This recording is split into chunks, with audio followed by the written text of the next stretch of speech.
Idea आपको इस बारे में व्हाट इज QRB?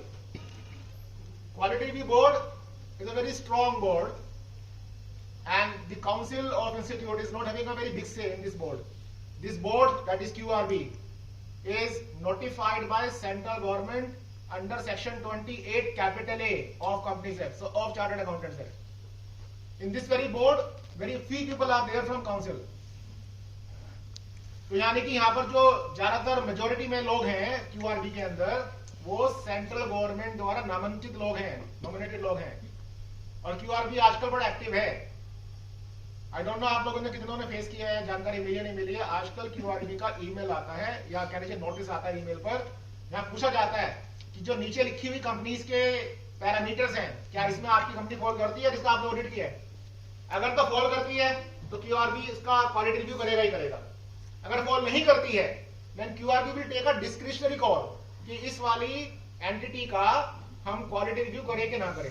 यहां पर जब मैंने वर्ड बोला एंटिटी मतलब है कंपनी, यानी QRB केवल स्टैट्यूटरी ऑडिट रिपोर्ट्स का रिव्यू करता है. जरूरी नहीं है उसके अंदर कि वो कंपनी वही हो जिसका टर्नओवर 100 करोड़ से ऊपर है, जो वो मैंडेटरीली कवर्ड है. बाकी भी हो सकती है, लेकिन वो डिपेंड करता है QRB की डिस्क्रिशन पर. तो QRB के नोटिस आजकल चार्टर्ड अकाउंटेंट्स को आ रहे हैं जिन्होंने ऑडिट किया है. अब उसके अंदर आपका ऑडिट रिपोर्ट का रिव्यू किया जाता है और ये चेक किया जाता है कि क्या आपने ऑडिटिंग स्टैंडर्ड्स की कंप्लायंस की है कि नहीं की है. आज का जो सेमिनार में भी अभी एड्रेस करूंगा, इसमें आपको ये नहीं बताने वाला मैं कि ऑडिटिंग स्टैंडर्ड में करना क्या है, उसके लिए तो 1 महीना लग जाएगा. लेकिन इतना जरूर बता दूंगा आपको कि मोटा मोटा आपको समझ में आ जाएगा कि हम गलतियां क्या करते हैं. ऑडिटिंग करना हम हर कोई जानते हैं, बेसिक दिमाग भी कहते हैं कि ऑडिटिंग कैसे किया जाता है. एटलीस्ट मुझे लगता है इस लेवल पर आपको ये बताने की जरूरत नहीं है कि एसए कौन इशू करता है, ये बताने की जरूरत नहीं है कि मैनेजमेंट रिप्रेजेंटेशन क्या होता है. टेक्निकल वर्ड्स पता है आपको ऑलरेडी. लेकिन जहां पर गलतियां होती है उसके बारे में चर्चा करेंगे कुछ एक केस स्टडीज के साथ. जितनी भी केस स्टडी में दिखाऊंगा आपको, यहाँ पर मैंने नाम बदल दिया, कुछ फैक्ट्स बदल दिए हैं. ये सारे वही मैटर्स हैं जो QRB के अंदर कभी आए हैं. तो एक तो दूसरा गलती से हम लोग सीख सकते हैं. इसी के साथ लगता हुआ एक क्वेश्चन और भी है, क्या एससी की नॉन कंप्लायंस के चलते टैक्स ऑडिट अगर आपने किया है उसमें भी कार्रवाई हो सकती है? और वो कार्रवाई अगर होगी तो करेगा कौन? क्योंकि टैक्स ऑडिट में तो नफर एप्लीकेबल नहीं होता, टैक्स ऑडिट के ऊपर QRB एप्लीकेबल नहीं है, तो कौन करेगा कार्रवाई? ICAI तो सर होगा. ICAI के अंदर कौन सा जो विंग है वो कौन होगा? Yes, tax audit quality review board. जो tax audit quality review board है उसने कहा कि हम टैक्स ऑडिट रिपोर्ट्स को 2 सूरतों में रिव्यू कर सकते हैं. एक है सुमोटो बेसिस. अब सुमोटो का कोई पैरामीटर नहीं होता, डिस्क्रिशनरी बेस्ड होता है. दूसरा पैरामीटर भी है. उस पैरामीटर में एक खास पैरामीटर है जिसमें लिखा गया all the commercial, industrial and business enterprises whose turnover is exceeding ₹100 crores in the financial year. तो आपको ऐसा एसएससी अगर आपका है, चाहे वो कॉर्पोरेट हो चाहे नॉन कॉर्पोरेट हो, जिसका टर्नओवर 100 करोड़ या उससे ज्यादा है, तो उसकी टैक्स ऑडिट रिपोर्ट का भी review tax audit quality review board कर सकता है. और वहां पर अगर ऑडिट रिपोर्ट जो आपने बनाई है, चाहे वो 3CB बनाई है या 3CA बनाई है, एज द केस में भी, उसमें अगर एससी की कंप्लायंस नहीं है, in that very case the matter can be taken up by the board. और उसके बाद जो भी एक्शंस होंगे सो होंगे. इसलिए मैंने कहा अगर हम पिछले 3 साल का एक लेखा चौका देखें ना, तो एक्टिविज्म बड़ा ज्यादा हो गया. पहले कोई पूछता भी नहीं था. पहले तो जो ऐसे ही कंप्लायंस की बात होती थी केवल मैं कहूंगा लिस्टेड कंपनीज के लिए ज्यादा होती थी. अब ग्राउंड लेवल पर भी इसकी बातें होने लग गई हैं. तो चर्चा करेंगे इस बारे में. आपके लिए एक और सवाल है, कंपनीज एक्ट के अंदर तो लिखा गया है स्पेसिफिकली कि auditing standards are must to be complied with by the statutory auditors. Section number 143(9) आता है. लेकिन नॉन कॉर्पोरेट एंटिटीज के लिए कहीं भी नहीं लिखा गया कंपनी लॉ के अंदर. जाहिर सी बात है लिखा होगा भी नहीं, company law is not meant for proprietorship firm. तो नॉन कॉर्पोरेट एंटिटीज का अगर आप ऑडिट करते हो, चाहे वो आप टैक्स ऑडिट करें या आप कोई और रेगुलेटरी ऑडिट करें, तो उस केस के अंदर कहां लिखा गया है कि अगर आपने ऐसे कंप्लाई नहीं किए तो there will be a kind of misconduct. That is written in chartered accountants act. आपको जानकारी होगी सी एक्ट में 2 शेड्यूल्स आते हैं, first schedule and second schedule. जो सेकंड शेड्यूल है वो पूरा का पूरा शेड्यूल का पार्ट 1, 3 पार्ट्स हैं सेकंड शेड्यूल के अंदर. So first schedule is having total 4 parts and second schedule is having total 3 parts. Part 1 of second schedule in entirety deals with compliance of auditing standards. उसी में लिखा हुआ है कि अगर आपने ऐसे कंप्लाई नहीं किया, फॉर एग्जांपल आपने कोई रिपोर्ट या सर्टिफिकेट साइन कर दिया, ध्यान दीजिए मैंने बढ़ के बोला सर्टिफिकेट, आपने कोई रिपोर्ट या सर्टिफिकेट साइन कर दिया और आपने ऐसे कंप्लाई नहीं किए या गाइडेंस नोट कंप्लाई नहीं किए, then it will be professional misconduct. कब साइन कर दिया? बिना कोई एविडेंस लिए। तो नॉर्मली होता है ना, मान लीजिए सर मेरे पुराने सीए हैं, मैं गया, मैं कहा सर ये सर्टिफिकेट साइन कर दो, इन्होंने कोई एविडेंस लिया नहीं, कोई लेटर एग्रीमेंट से साइन करवाया नहीं और साइन कर दिए गए, तो उस केस के अंदर this will be a fit case for professional misconduct. Tell me very honestly, how many of you have gone through the revised code of ethics? पढ़ा है आपने रिवाइज्ड कोड ऑफ एथिक्स? आप पढ़ेंगे तो आपको लगेगा पता कि कितने ज्यादा उसके अंदर चेंजेस आ चुके हैं। जो पुराने समय में हम करते थे वैसा है ही नहीं आज की डेट में। उदाहरण देता हूं मैं आपको छोटा सा, आपने मतलब सुना होगा केवल किसी क्लाइंट से फीस रुकी हुई है, नहीं आई है, तो इंडिपेंडेंस पे क्वेश्चन आ जाता है, कोड ऑफ एथिक्स मना करता है कि ऑडिट नहीं करोगे। बट सवाल यहां पर थोड़ा सा आगे का है। मान लो मैं क्लाइंट हूं, भाई साहब मेरा ऑडिट करते हैं, मैंने 2 साल से सर की फीस नहीं दी, तो क्या ये ऑडिट कर नहीं सकते मेरा? सोशल मीडिया में देखता हूं तो यही वाली चीज चल रही है, ऑडिट कर नहीं सकते हैं। व्हाट्सएप यूनिवर्सिटी में भी मैसेजेस आते हैं फॉरवर्डेड, 2-4 तो भाई साहब नहीं भेजे हैं मेरे सतीश जी ने भी, ऑडिट कर नहीं सकते हैं। But is it the right thing which is written in the code of ethics? बताइए। तो ड्यू हो गया उसका सीए का फीस, तो 2 चीजें अलग अलग है ना सर। एक है कि फीस ड्यू होने से आप पर इंपैक्ट क्या आ रहा है, दूसरा है कि उस इंपैक्ट के बाद क्या आप पर प्रोहिबिशन लग रहा है। Answer is no. Code of ethics के अंदर बकायदा लिखा गया है, सुनिएगा मैं क्या बोलने वाला हूं। अगर आपके क्लाइंट से आपकी फीस ओवरड्यू है तो ये माना जाएगा कि आपकी इंडिपेंडेंस खतरे में है। आपके मन में डर पैदा हो जाएगा कि अगर फीस मांगूंगा, फीस नहीं देगा तो ये कई क्लाइंट चला ना जाए। इसको बोलते हैं सेल्फ रिव्यू थ्रेट या सेल्फ इंटरेस्ट थ्रेट बोलते हैं। तो मोटे तौर पे क्या बोला मैंने कि अगर फीस ओवरड्यू हो गई है और क्लाइंट ने फीस नहीं दी है तो ये माना जाएगा कि एज ऑडिटर आपकी इंडिपेंडेंस इंपेयर हो गई है, खतरे में है। अब ये वाली चीज तो सर्कुलेट हो रही है, आगे के बाद सर्कुलेट नहीं हो रही। कोड ऑफ एथिक्स में आगे ये लिखा गया कि बावजूद इसके कि फीस ओवरड्यू हो चुकी है आप तब भी ऑडिट कर सकते हैं, लेकिन बर्डन ऑफ प्रूफ आपके ऊपर होगा कि आप इंडिपेंडेंट थे या इंडिपेंडेंट नहीं थे। अब अगला सवाल उठता है, ये बर्डन ऑफ प्रूफ डिस्चार्ज कैसे करें? तो उसका रास्ता भी कोड ऑफ एथिक्स ने दिया। कोड ऑफ एथिक्स कहते हैं कि अगर एक बर्डन ऑफ प्रूफ आपको डिस्चार्ज करना है तो उस केस में आप एक रिव्यूअर से ये बात लिखवा लीजिए कि आप इंडिपेंडेंट हैं। वो रिव्यूअर कौन होगा? वो कोई भी सीएम प्रैक्टिस हो सकता है, आपकी फर्म का सी नहीं होगा, पार्टनर नहीं होगा, कोई बाहर वाला सी होगा। तो सर को क्या करना पड़ेगा? जाना पड़ेगा सतीश जी के पास। सतीश जी मेरे क्लाइंट से मेरी फीस नहीं आई है, कमल ने फीस दी नहीं है 2 सालों की, लेकिन मेरी इंडिपेंडेंस पे कोई इंपैक्ट नहीं आ रहा, आप इसके बारे में कोई सर्टिफिकेट दे दो। तो ये सर्टिफिकेट देंगे सतीश जी इनको। अब ये सर्टिफिकेट बनाएंगे, कैसे बनाएंगे ये आप दोनों की कॉल होगी, क्योंकि ऑनर्स तो तब भी इनके ऊपर ही है ना कि प्रूव करें सतीश जी को कि कमल की फीस ना आने के बावजूद भी मेरी इंडिपेंडेंस पे कोई आंच नहीं आती है। वो डिपेंड करेगा केस टू केस बेस पे। तो यहां पर मैं क्या कहना चाह रहा हूं, अगर फीस ओवरड्यू है आप मन से ये ख्याल बिल्कुल निकाल दीजिए, डिलीट कर दीजिए कि आपके ऊपर प्रोहिबिशन आ गया। कोई प्रोहिबिशन नहीं है। हाँ, कुछ सेफगार्ड्स हैं जो आपको करने पड़ेंगे, और यही वाली बातें कोई नई नहीं है, पहले एसए में लिखी होती थी, आज कोड ऑफ एथिक्स में भी लिख दी गई है। तो कोड ऑफ एथिक्स को थोड़ा सा पढ़ लीजिए। जैसे मैं एग्जांपल एक और देता हूं, एक बड़ा पुराना चलन रहा है, क्लाइंट ने क्या किया, क्लाइंट ने मान लीजिए 10,000 रुपए का टैक्स जमा कराना था। क्लाइंट ने कहा कि टैक्स आप जमा करा दो, बाद में मैं आपको पैसे दे दूंगा। ऐसा होता है, आज भी होता है। तो अगर हम देखें ना रिवाइज कोड ऑफ एथिक्स, उसके हिसाब से अगर ये टैक्स जमा करा दिया जाएगा तो आप उसका ऑडिट नहीं कर सकते। पुराने वाले में कोई दिक्कत नहीं थी, पुराना कोड ऑफ एथिक्स चला गया, पुराना हो गया। जो नया कोड ऑफ एथिक्स है 2019 एडिशन, उसमें लिखा गया है कि this kind of service which is provided to the client is primarily the management's responsibility. So any such kind of activity whereby you are assuming management's responsibility, your independence will be hampered. तो उस हिसाब से आप उसका audit नहीं कर सकते। लेकिन सवाल ये आता है, सही में नहीं कर सकते ऑडिट? आंसर इस कर सकते हैं, लेकिन करने का पड़ेगा, जाना पड़ेगा सतीश जी के पास कि सतीश जी मैंने इसका टैक्स जमा कराया है लेकिन इसकी इंडिपेंडेंस पे कोई इंपैक्ट नहीं आया, it is merely kind of facilitation. तो वो ये लिख के देंगे, मेरा डॉक्यूमेंटेशन तैयार हो जाएगा, I can do the audit. जो मैंने बात की इसके पीछे एक वजह थी, sometimes unawareness is the cause of worry and this is one of the reason कि हम कहीं ना कहीं पीछे हो जाते हैं, डर जाते हैं कि यार काम करके करें कैसे। अब जैसे आपको ये बात लग गई पता कि रास्ता है इसका कि कोई सीए जो है प्रैक्टिस में हो, वो ये लिख के दे दे एज रिव्यूअर कि हम इंडिपेंडेंट है, तो काम मेरा हो जाता है ना।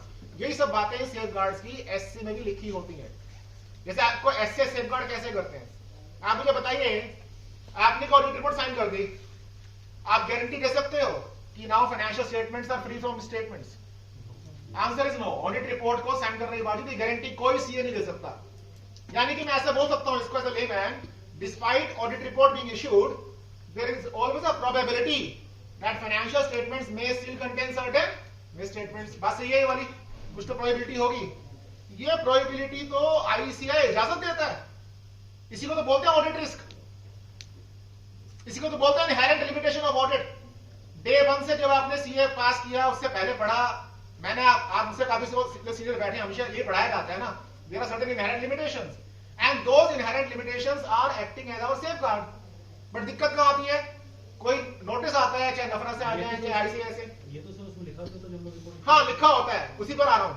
अब इसमें मैं क्लाइंट का नाम नहीं बता रहा, नफरा के बकायदा ऑर्डर्स भी है। नफरा ने एक केस पकड़ा, सीए साहब कहते हैं कि भाई तो इनहेरेंट लिमिटेशन है, ऑडिट रिपोर्ट साइन होने के बावजूद भी मैं गारंटी नहीं दे सकता। और ये वाली बात एसए नंबर 200 में लिखी भी गई है। एसए 200 कहता है कि audit report is not a guarantee about the assurance you are doing. तो नफरा कहता है आपकी बात ठीक है, हम मानते हैं कि आप गारंटी दे नहीं सकते, लेकिन सबूत तो दो कि आपने ऐसे कौन से ऑडिट प्रोसीजर्स लगाए जिसके बावजूद आप ये वाली लिमिटेशन को दूर नहीं कर पाए। अब सबूत के नाम पे चाहिए डॉक्यूमेंटेशन, डॉक्यूमेंटेशन ही नहीं था। और सबसे बड़ी डॉक्यूमेंटेशन कौन सी नहीं थी? Management representation letter. जो एमआरएल दिखाया उस सीए ने एमआरएल साइन तक नहीं था। इसका मतलब क्या हुआ? जो एमआरएल है या तो वो आफ्टर थॉट प्रोसेस है, या वो क्या हुआ कि बना के रखा हुआ है सोच के कि कभी साइन करा लेंगे। तो अल्टीमेटली दोनों ही सूरतों में एसए का तो उल्लंघन हुआ and that way NFRA took up the case. Documentation complete नहीं होता हमारे पास। मैं एक एग्जांपल और लेता हूं आपसे।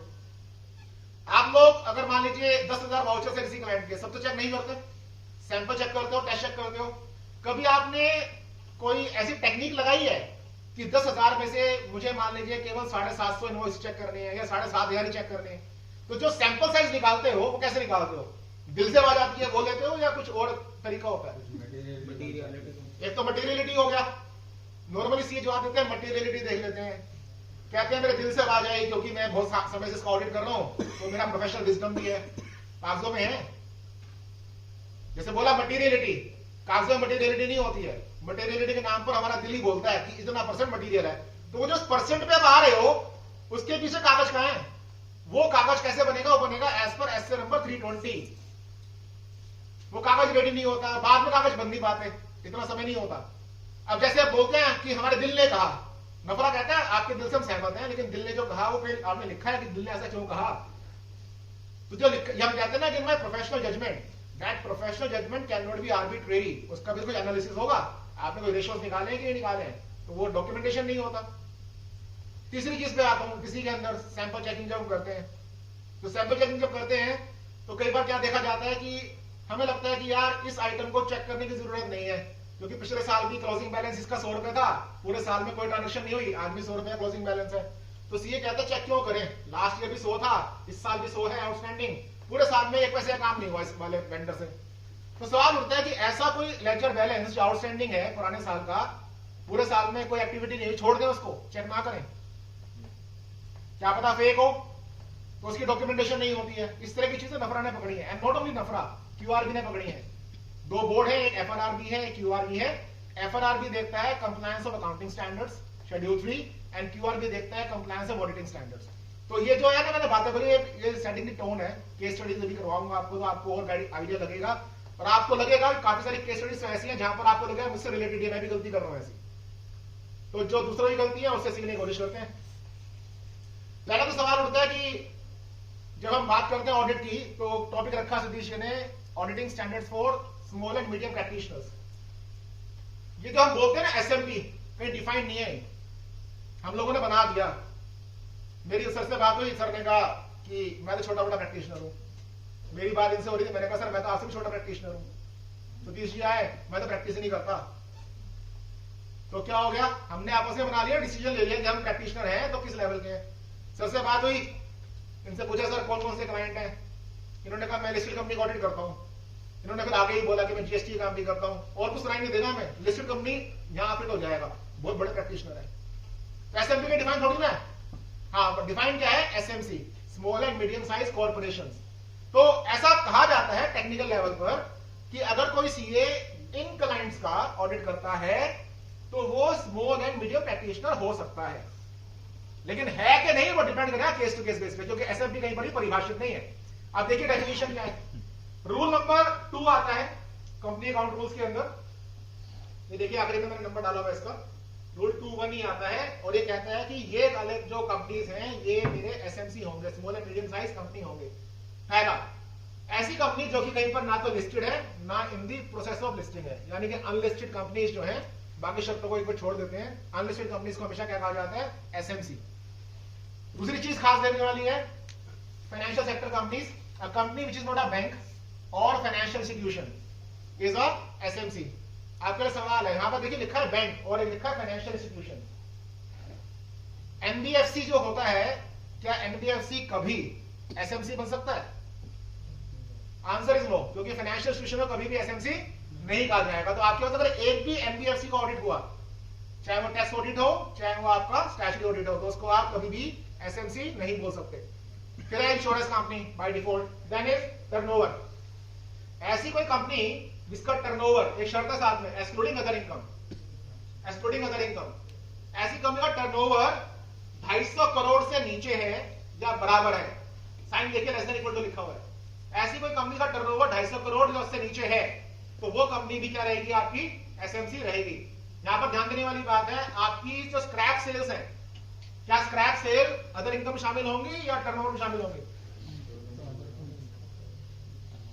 एक केस आया था, उस केस के अंदर समस्या आ गई, आपको बताता हूं रियल फैक्ट्स हैं कैसे हैं। एक केस लगा एफआरआरबी के अंदर, तो कुछ एग्जाम्पशंस होती हैं इनको एसएमसी को कि एएस फॉलो नहीं करने आपको, फला फला या छोड़ दो मत फॉलो करो। एक सीए साहब थे, उन्होंने ऑडिट किया और उन्होंने कहा कि मेरा क्लाइंट जो एसएमसी है इस वजह से कुछ एएस हमने फॉलो नहीं किए। सीए वहां गलत नहीं था अगर उसने ये माना कि मेरा क्लाइंट एसएमसी था।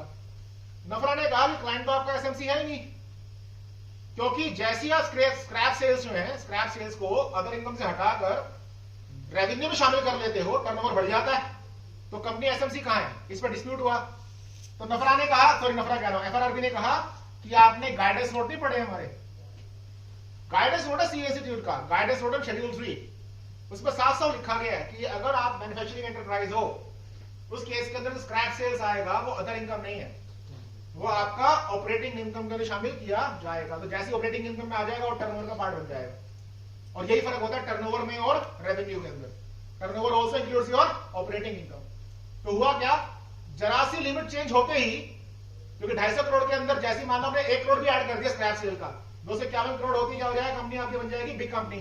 तो बिग कंपनी बनने के बाद जो एग्जाम्पशंस है अकाउंटिंग स्टैंडर्ड्स की, वो चली गई, आपकी ऑडिटर पर गलत साबित हो गई, क्योंकि आपने तो क्वालिफाई किया ही नहीं कि इस कंपनी ने कुछ एस फॉलो नहीं किए। And that is the minuteness we have to be very very concentrative about.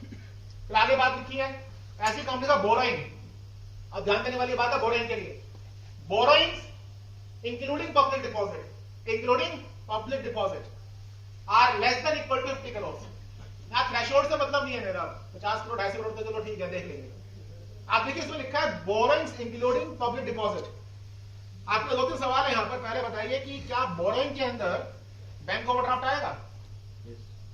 Answer is yes. इस बोरोइंग में कोई डिस्टिंक्शन नहीं है, long term borrowing, short term borrowing, secured borrowing या अनसिक्योर्ड बोरोइंग, तो बैंक ओवरड्राफ्ट भी यहां पर आएगा। फिर लिखा है इसमें including public deposit, including public deposit. Now the question to the house is, मान लीजिए एक फैमिली ओन्ड कंपनी है एबीसी प्राइवेट लिमिटेड, उसमें मैं डायरेक्टर हूं। एज अ डायरेक्टर मैंने एबीसी प्राइवेट लिमिटेड को कुछ लोन दे दिया, तो ये तो पढ़ा हुआ है हम सब ने कि अगर डायरेक्टर से लोन मिलता है तो उसको डिपॉजिट नहीं माना जाता, एग्जम्प्टेड है। तो क्वेश्चन उठता है कि यहां पर जो डायरेक्टर से लोन मिला वो शामिल करें कि ना करें? In the expression public deposit whether the amount received as loan from the director will be included और नॉट। बोरोइंग में आएगी, ऐसे बोरोइंग आ जाएगी। यही चीज मैं सुनना चाह रहा हूं, ये सही आंसर है। यहां ध्यान दीजिएगा, जो डायरेक्टर से लोन मिला वो डिपॉजिट में तो नहीं आ रहा, लेकिन बोरोइंग में तो आएगा। तो गलतफहमी क्या हो गई, सीए को, जिसने की बात में कर रहा हूं यहां पर, उसको लगा कि पब्लिक डिपॉजिट के अंदर तो ये आता नहीं है, डायरेक्टर से लिया हुआ पैसा, तो उसने उसको बाहर कर दिया। बाहर कर दी क्या हो गया, लिमिट उसकी 50 करोड़ वाली आ गई, तो उसने सोचा कि एएस फॉलो करने की आवश्यकता नहीं है, जो एग्जम्प्टेड एएस है। बाद में बताया उसको कि ध्यान से पढ़ो, बोरिंग लिखा है, इंक्लूडिंग पब्लिक डिपॉजिट लिखा है, पब्लिक डिपॉजिट के अंदर शामिल नहीं कर रहे, बोरिंग तो है। I get my point. तो ये इतना माइन्यूट लेवल पर एफआरआरबी चेक करता है चीजों को। और आखिरी में आ गया होल्डिंग सब्सिडरी कंपनी। अगर आप किसी के होल्डिंग सब्सिडरी बन जाओगे तो बाय डिफॉल्ट आप बिग कंपनी में शामिल हो जाओगे, एसएमसी नहीं रहोगे। ये वाली लिमिट चेक करना इसलिए जरूरी है। जब मैं लास्ट टाइम आया था यहाँ पर तो शेड्यूल 3 के ऊपर टॉपिक हुआ था, तब भी मैंने इसके बारे में बात की थी। Depending upon these two crucial limits, turnover limit and boring limit, आपके क्लाइंट के ऊपर कुछ एएस एप्लीकेबल होने से बच जाएंगे, कुछ एप्लीकेबल हो भी जाएंगे। उदाहरण देता हूं मैं आपको, एम्प्लॉय बेनिफिट्स एएस 15, अगर आपका क्लाइंट एसएमसी में आता है तो एएस 15 में डिस्काउंटिंग जो करनी पड़ती है वो करने की जरूरत नहीं रहेगी। डिस्काउंटिंग करते हैं ना कि अगले 5 सालों में कितना पैसा देना पड़ेगा आपके एम्प्लॉयज को, उसका पीवी निकालकर आप एम्प्लॉय बेनिफिट प्रोविजन बनाते हो, वो डिस्काउंटिंग करने की जरूरत नहीं है अगर क्लाइंट आपका एसएमसी में आता है। लेकिन जैसे ही एसएमसी से बाहर निकल जाता है तो उसको डिस्काउंटिंग करनी पड़ेगी। अगला सवाल एक आपके लिए है, एएस 15 की बात चली तो मुझे बताइए, आपका एक क्लाइंट है, मान लीजिए एबीसी प्राइवेट लिमिटेड, इसके पास हाइपोथेटिकली मान लेते हैं केवल 20 एम्प्लॉय काम करते हैं, एम्प्लॉय के अंदर डायरेक्टर्स भी आ गए, तो आप बताइए कि क्या इस वाले क्लाइंट के ऊपर एएस 15 लगता है? एएस 15 बात करता है एम्प्लॉय बेनिफिट्स की। आज से 15 साल पीछे जाए, 16 से पीछे जाए तो ये करता था रिटायरमेंट बेनिफिट की, तो बदल दिया है, एएस 15 हो गया। तो एएस 15 एम्प्लॉय बेनिफिट्स क्या ऐसी कंपनी पे लगेगा जिसके अंदर केवल 20 ही एम्प्लॉइज काम करते हैं? ग्रेचुटी तो बनेगी, ग्रेचुटी बनेगी, तो ये सब्जेक्ट और ग्रेचुटी लगती है तो क्या ऐसी कंपनी को एक्चुरियल वैल्यूएशन कराना होगा? और मैं क्वेश्चन थोड़ा सा और आसान कर देता हूं, is actuarial valuation for employ benefits is mandatory to all the companies और is there any exemption? Sir valuation का कुछ है ये, हाँ यही गलत जवाब समझ आ रहा था। व्हाट्सएप यूनिवर्सिटी पे एक और चीज चलती है, ये कभी आपने खैर नहीं भेजा, पहले वाला तो भेजा था आपने। व्हाट्सएप यूनिवर्सिटी पे चीज चलती है कि अगर आपकी एंटिटी में 50 एम्प्लॉइज हैं तो उस केस में एएस 15 से एग्जम्पशन है। ये जमाने खत्म हो गए, बहुत पुरानी बात है, 2006-7 के आसपास की बात होगी। आज की डेट में ऐसा कोई प्रावधान नहीं है, खत्म हो गया सब चीजें वाली। आपके लिए एएस 15 की केवल एक ही एग्जम्पशन है, वो भी एसएमसी बनती है तब कि आपको डिस्काउंटिंग कराने की आवश्यकता नहीं है, एक्चुरियल एग्जम्पशन भी कोई नहीं है। आपके यहाँ पर अगर 50 एम्प्लॉय है तो भी, 100 है तो भी, 2 है तो भी आपको एक्चुरियल वैल्यूएशन कराना पड़ सकता है। अब वो पड़ सकता है मैंने क्यों बोला है, ज्यादा एम्प्लॉइज होते हैं तो आप बाकी भी फंड्स में इन्वेस्ट करते हो ग्रेचुटी के अलावा, तो उसके लिए एक्चुअली को बुलाना पड़ता है। अदरवाइज तो जो एलआईसी का सर्टिफिकेट आता है वो पहले से एक्चुअली वैल्यूड होता है, तो आप उसी को यूज कर सकते हो। So ultimately what I am trying to say, there is no exemption from actuarial certificate as far as AS 15 is concerned। तो सर ये कहते हैं 20 से नीचे तो भी करना पड़ेगा, तो भी करना पड़ेगा, दो है तब भी करना तो होगा। उसमें क्या तो वहां जनरली क्या होता है ना सर, एलआईसी से कर रखा होता है आपने टाई अप, करते नहीं तो कोई नहीं करता, कोई नहीं करता है तो फिर तो ग्रेचुटी एक्ट का भी उल्लंघन है, कोई नहीं करता सर। फिर तो ग्रेचुटी एक्ट का भी वायलेशन हो रहा है, उसमें जाना नहीं है मुझे। आप सेक्शन नंबर 4 कैपिटल ए देखना ग्रेचुटी एक्ट का, दैट इज बीइंग कॉन्ट्रावेन। और एक चीज और बता दूं मैं आपको, एक्सपर्ट एडवाइजरी कमेटी का ओपिनियन भी है कि आपका अगर मान लीजिए ये मत है कि मेरे यहाँ पर कोई भी एम्प्लॉय टिक के काम नहीं करता, 5 साल पूरे नहीं करता, तो इसका मतलब ये नहीं ग्रेचुटी का प्रोविजन नहीं बनाओगे आप। आपको प्रोबेबिलिटी बेस के ऊपर प्रोविजन बनाना पड़ेगा ग्रेचुटी का। हदसियत क्या होगा कि अगर ये पेमेंट नहीं करना पड़ा तो प्रोविजन को आप रिवर्स कर दोगे, तो there is no exemption from provision of gratuity. इस केस में एक्चुअल कराना जरूरी है, मान लीजिए 4-5 एम्प्लॉय और हमने उसका प्रोविजन बना के एक्चुअल जरूरी है सर। एक्चुअल हाँ, आप एस 15 देखना, उसके अंदर कंट्रोल एफ लगाना और एक्चुअली वर्ड लिखना, जो वहां पर एक्चुअली है तो वो बोल्ड में लिखा हुआ है। तो ये तो आप सब जानते हैं कि एस के अंदर कोई चीज अगर बोल्ड में लिखी होती है तो मेन प्रिंसिपल होता है, और जो बाकी एरिया होता है वो एक्सप्लेनेटरी होता है। तो बोल्ड में लिखा हुआ है एक्चुअली, तो कोई एग्जम्पशन नहीं है। जो सर ने बात बोली वो बात ठीक होती है अगर हम 2006 या 5 में होते, अब वो वाली बात भी खत्म हो चुकी है। थोड़ा बहुत बिजनेस तो एक्चुअली को भी करना है ना, तो एस 15 के अंदर चेंजेस आने वाले। चलिए आगे देखते हैं। आज की डेट में जब हम एक्चुअली करता तो कोई नहीं है, अब सर एक्चुअली नहीं करती है, प्रोविजन ही एक्चुअल तो बाकी है, तो प्रोविजन भी नहीं करती। प्रोविजन नहीं करता तो बहुत, मतलब मैं कहूंगा कि एक कॉन्ट्रावेंशन है। प्रोविजन कैसे स्मॉल कंपनी के ऊपर अगर नहीं कर रहे तो कॉन्ट्रावेंशन है। एस 15 को अगर आप देखोगे तो कोई एग्जम्पशन नहीं है स्मॉल कंपनी के लिए, केवल एक एग्जम्पन है, डिस्काउंटिंग की जरूरत नहीं है आपको, पीवी निकालने की जरूरत नहीं है। तो उस केस में क्या होता है, अगले 12 महीने के हिसाब से प्रोविजन बनाया जाता है। तो अपने सर खाली लिखते हैं कि नॉट कंप्लाइड विद, हाँ, आप रिपोर्ट क्वालिफाई कर दो, मैटर खत्म। प्रैक्टिकल वर्ल्ड के अंदर अगर एक्चुरियल की कंप्लायंस नहीं हो रही है, दो चीजें हैं कि मुझे अपने को सेफ करके करना है, तो सेफ कैसे करना है, एज एन ऑडिटर या as an accountant? As an accountant तो कोई सेफ गार्ड नहीं है, कराना ही था। एज एन ट्रेडर क्वालिफाई कर दीजिए। और क्वालिफाई करने में भी एक और रास्ता बता देता हूं आपको। आपको तो नहीं पता ना कि एक्चुअल वैल्यूएशन कितने रुपए का आता। और हमारे ऐसे बोलते हैं जब भी क्वालिफाई करते हो तो क्वांटिफाई करो कि फाइनेंशियल इंपैक्ट क्या है। तो मैं लिख दूंगा the financial impact which is not quantifiable. कहानी खत्म। रिपोर्ट पे तो आ गया ना कि मैंने क्वालिफाई कर दिया, दैट इज सफिशिएंट। तो इसको ईओएम में जा सकते हैं सर? ईएम में नहीं सर, ईएम में हर चीज नहीं जाती है। ईएम की शर्त होती है, ईएम की शर्त ये होती है कि जो मैटर आप ईएम में लेके जा रहे हो वो लीगली कंप्लायंट हो लेकिन नेचर सिग्निफिकेंट हो, जिसके लिए कोई क्वालिफिकेशन ना करना हो। 3 शर्तें हैं। लीगली कंप्लायंट हो, लीगली कंप्लायंट के अंदर तो आपका एएसपी आ जाएगा। दूसरा कि मटेरियल मैटर हो जिसके लिए कोई क्वालिफिकेशन ना चाहिए हो। तो इसलिए यहां पर क्या हो रहा है, एस 15 कॉन्ट्रावेंशन हो रही है, तो ईएम तो बन ही नहीं सकता। इसको किसके अंदर डालेंगे सर? क्वालिफिकेशन में बेसिस फॉर क्वालिफिकेशन पैराग्राफ के अंदर आ जाएगा। देखिए ये वाली बात समझने की कोशिश कीजिएगा। हम बोलते हैं ऑडिटिंग स्टैंडर्ड्स, थोड़ा सा यहां पर मैं बदल देता हूं। टेक्निकली बोलते हैं इनको engagement and quality control standards. Engagement and quality control standards total 45 हैं। जो 40 स्टैंडर्ड्स ये वाले हैं इनको 5 भागों में बांटा गया है।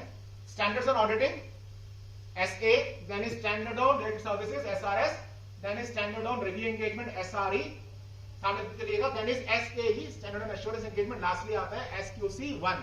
अभी तक एक ही आया केवल, standard on quality control।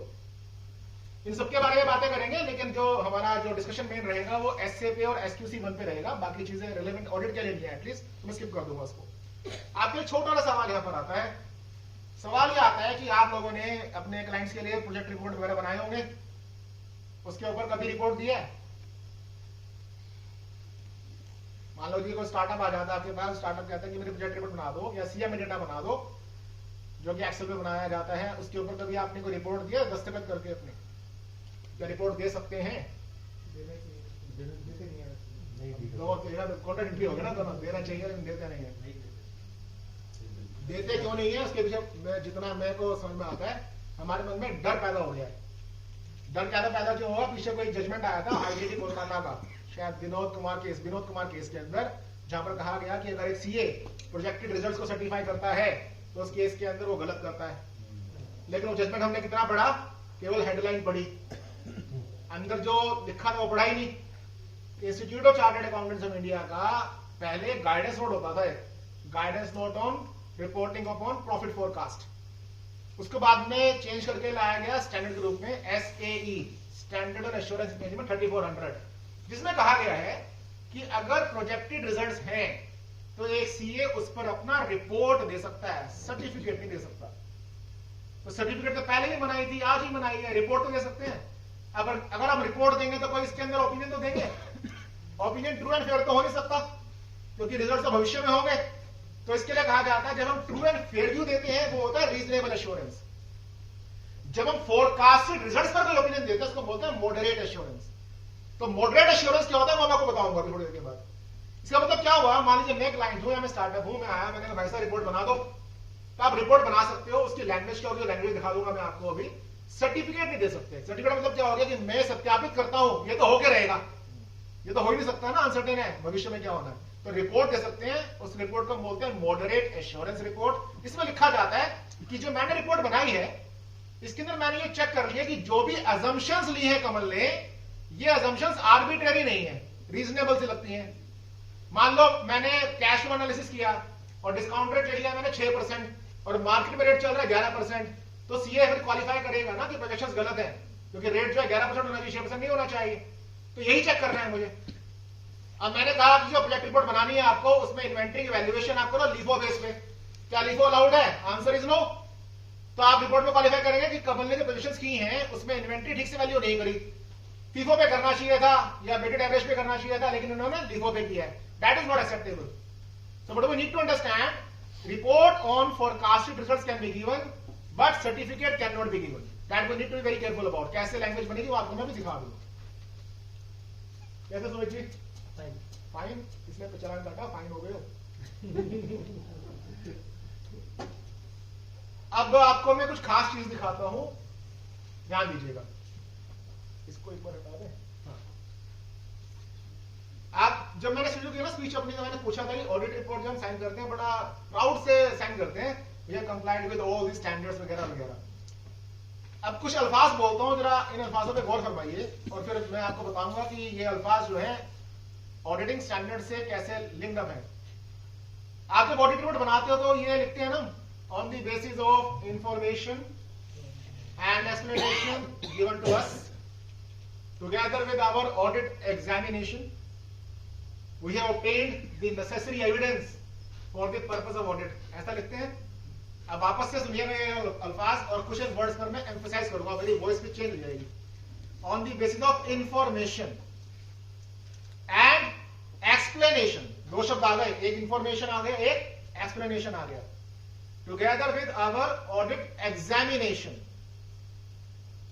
We have obtained necessary information for the purpose of our audit. कौन कौन से वर्ड है जवाब देखिएगा। पहला वर्ड आया इंफॉर्मेशन, फिर आया एक्सप्लेनेशन, फिर आया एग्जामिनेशन, फिर आया उसके बाद नेसेसरी, फिर आया पर्पस। पूरी ऑडिट का यही सार है, जितने भी ऐसे अभी हम देखने वाले सबका यही सार है। और ये वाले वर्ड्स ऐसा नहीं कि मैंने आपने बनाए हैं, ये तो कंपनीज एक्ट में लिखे हैं। फॉर्म 3CA 3C बनाते हो उसमें लिखे हैं। अगर आप कंपनीज एक्ट को देखोगे तो सेक्शन नंबर 143 आता है। मैं दिखाता हूं, थोड़ा फोन साइज छोटा था, यहां पर सिर्फ किया था मैंने। ये देखिए, ये सेक्शन नंबर 143 है। आपको पीपीटी मिलेगी तो आप देख लेना ध्यान से। सेक्शन नंबर 143(3)(a) का ये पढ़ता हूं मैं। देखिए क्या लिखा हुआ है, auditor shall make a report to the members of company that he has sought and obtained all the information and explanation to the best of his knowledge and belief were necessary for the purpose of audit। तो ये वाले words तो company law में लिखे हैं, यहीं से उठाकर तो एसए में आए वर्ड्स। अब ये क्यों हुआ ऐसे? जो ये वाले शब्द हैं ये टेस्ट ऑडिट रिपोर्ट में भी होते हैं। ऐसा क्या है इसके अंदर कि एसए से संबंध है? बिल्कुल है। रीजन समझिएगा क्या है इसका। रीजन ये है, आपका जो कंपनी लॉ हो या आपका इनकम टैक्स लॉ हो, ये कहते हैं कि ऑडिटर को जो भी अपना ओपिनियन देना है इसको किसी इंफॉर्मेशन के बेस पे देना है। लेकिन आप मुझे बताइए अपने तजर्बे से कि क्या कंपनी लॉ ने या इनकम टैक्स लॉ ने कहीं पर आपको ये बताया कि ये इंफॉर्मेशन होती क्या है, इसको ऑब्टेन कैसे करना है? Answer is a big no. Entire gamut of companies act and income tax act are silent about what is this information all about and how to obtain this information and what to do with this information. And that is the reason the ICAI issued SA 500 audit evidence. जो information word है इसको audit की भाषा में बोलते हैं audit evidence. अब दूसरा शब्द है एक्सप्लेनेशन। ऑडिटर को कहां से मिलती है एक्सप्लेनेशन? अपने आर्टिकल से। ऑडिटर को एक्सप्लेन कौन करता है? मैनेजमेंट। तो एक्सप्लेनेशन कैसे मिलनी है, क्या करना है, ये तो कहीं भी नहीं लिखा कंपनी लॉ के अंदर, इनकम टैक्स लॉ के अंदर। तो इसके लिए कहां जाना पड़ेगा मुझे? ऑडिटिंग स्टैंडर्ड के अंदर, एसए नंबर 580, इसको बोलते हैं रिटन रिप्रेजेंटेशन। अब आगे सुनिएगा, फिर आता है इसके अंदर वर्ड एग्जामिनेशन। क्या मतलब होता है एग्जामिनेशन का? Vouching verification primarily. This examination is one of the audit procedure, इसको बोलते हैं सब्सटैंटिव प्रोसीजर। सब कुछ कंपनी लॉ से रहा है, इनकम टैक्स लॉ से आ रहा है, लेकिन उसका प्रावधान जो है एसए के अंदर डाल दिया गया। अभी कथा समाप्त नहीं हुई है, एक खतरनाक वर्ड बचा हुआ है, बड़ा अहम वर्ड, नेसेसरी। क्या होता है नेसेसरी? मटीरियलिटी। अभी सर ने बोला ना मटीरियलिटी, तो मैंने इसको थोड़ा सा और डिफाइन किया, ऑडिट रिस्क। आपको क्यों लगा कि ये वाली इंफॉर्मेशन और एक्सप्लेनेशन मेरे लिए सफिशिएंट है? क्यों लगा नेसेसरी है? ये नेसेसरी होता है मटीरियलिटी एंड ऑडिट रिस्क। अब क्या कंपनी लॉ ने या इनकम टैक्स लॉ ने बताया कि मटीरियलिटी क्या होती है, ऑडिट रिस्क क्या होता है? Answer is no, and that's the reason we have auditing standard. Materiality के लिए आता है ऐसे 320, ऑडिट रिस्क के लिए आता है 315। इसी को हमें डॉक्यूमेंट करना होता है, जो कि हम शायद नहीं करते। तो दिल को लगता है कि सब कुछ ठीक है, क्लाइंट तो मेरा बड़ा पुराना है, शायद हटा देते हैं। शायद हटा के तो फिर चीजें ही बदल जाएंगी ना। आगे देखते हैं। मैं आपको चार्ट दिखा रहा था, सॉरी ये देखिए, ये है ना फॉर्म 3CB के कुछ एक्सट्रैक्ट है, आपको मैं सामने दिखाता हूं। फॉर्म 3CB अगर आप देखोगे ना, रेड से मैंने हाईलाइट किया हुआ है। देखिए लिखा है फॉर्म 3CB के अंदर पैरा 1 में एग्जामिन्ड वर्ड। एग्जामिन क्या है मेरा? Vouching verification. इसके लिए कौन सा स्टैंडर्ड आ जाएगा मेरे पास? एसए नंबर 500, जिसको हम बोलते हैं substantive procedures for audit evidence. थोड़ा सा आगे बढ़ते हैं तो यहां पर लिखा गया, देखिए, sorry, obtain all the information and explanations. ये इंफॉर्मेशन क्या हो जाएगा? Audit evidence. ये हो जाएगा रिटन रिप्रेजेंटेशन। फिर लिखा है necessary for the purpose of audit. Necessary क्या हो जाएगा मेरा? ऑडिट रिस्क क्या? मटेरियलिटी। फिर लिखा है पर्पस ऑफ ऑडिट। पर्पस क्या होता है मेरा? True and fair. तो ट्रू एंड फेयर के लिए कौन सा स्टैंडर्ड है?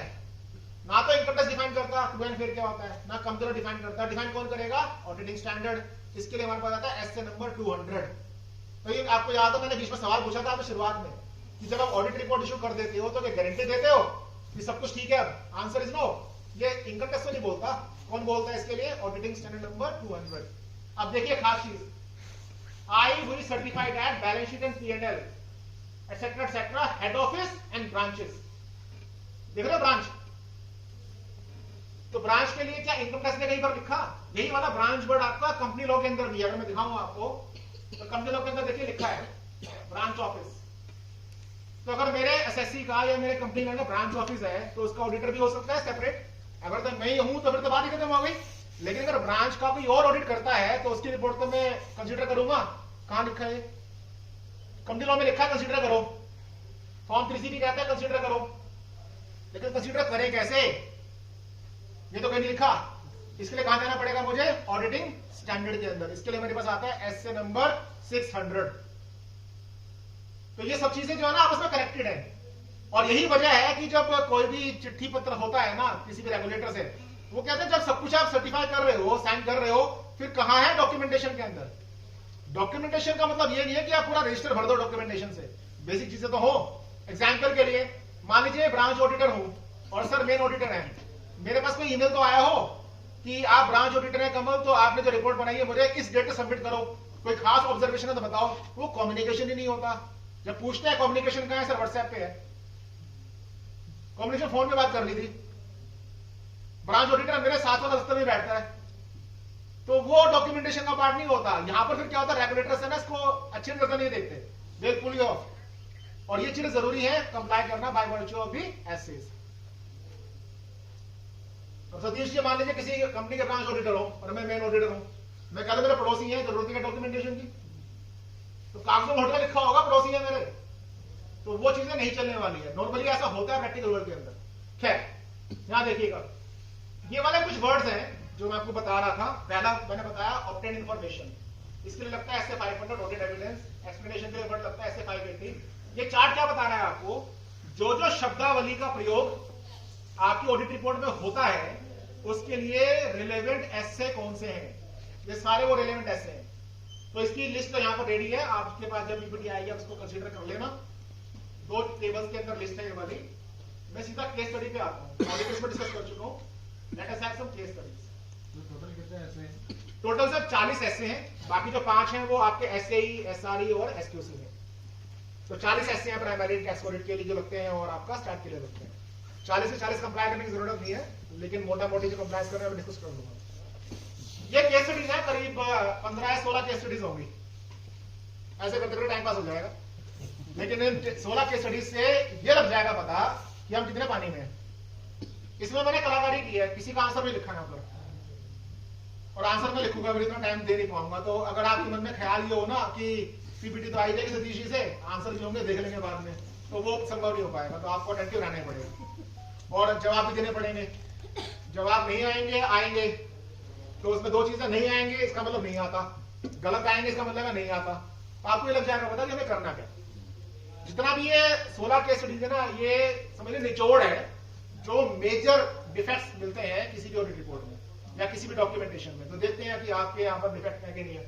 किसी का जवाब नहीं है सतीश जी, तो आप करता धरता है इस प्रोग्राम को, तो आपको जवाब देना पड़ेगा। सुमित से भी पूछूंगा नहीं, सुमित मेरे पुराने स्टूडेंट भी रहे हैं, तो इनको भी आया था चीज। एक सवाल तो बनता है, पड़ोसी को मिल गया। पड़ोसी कौन? पड़ोसी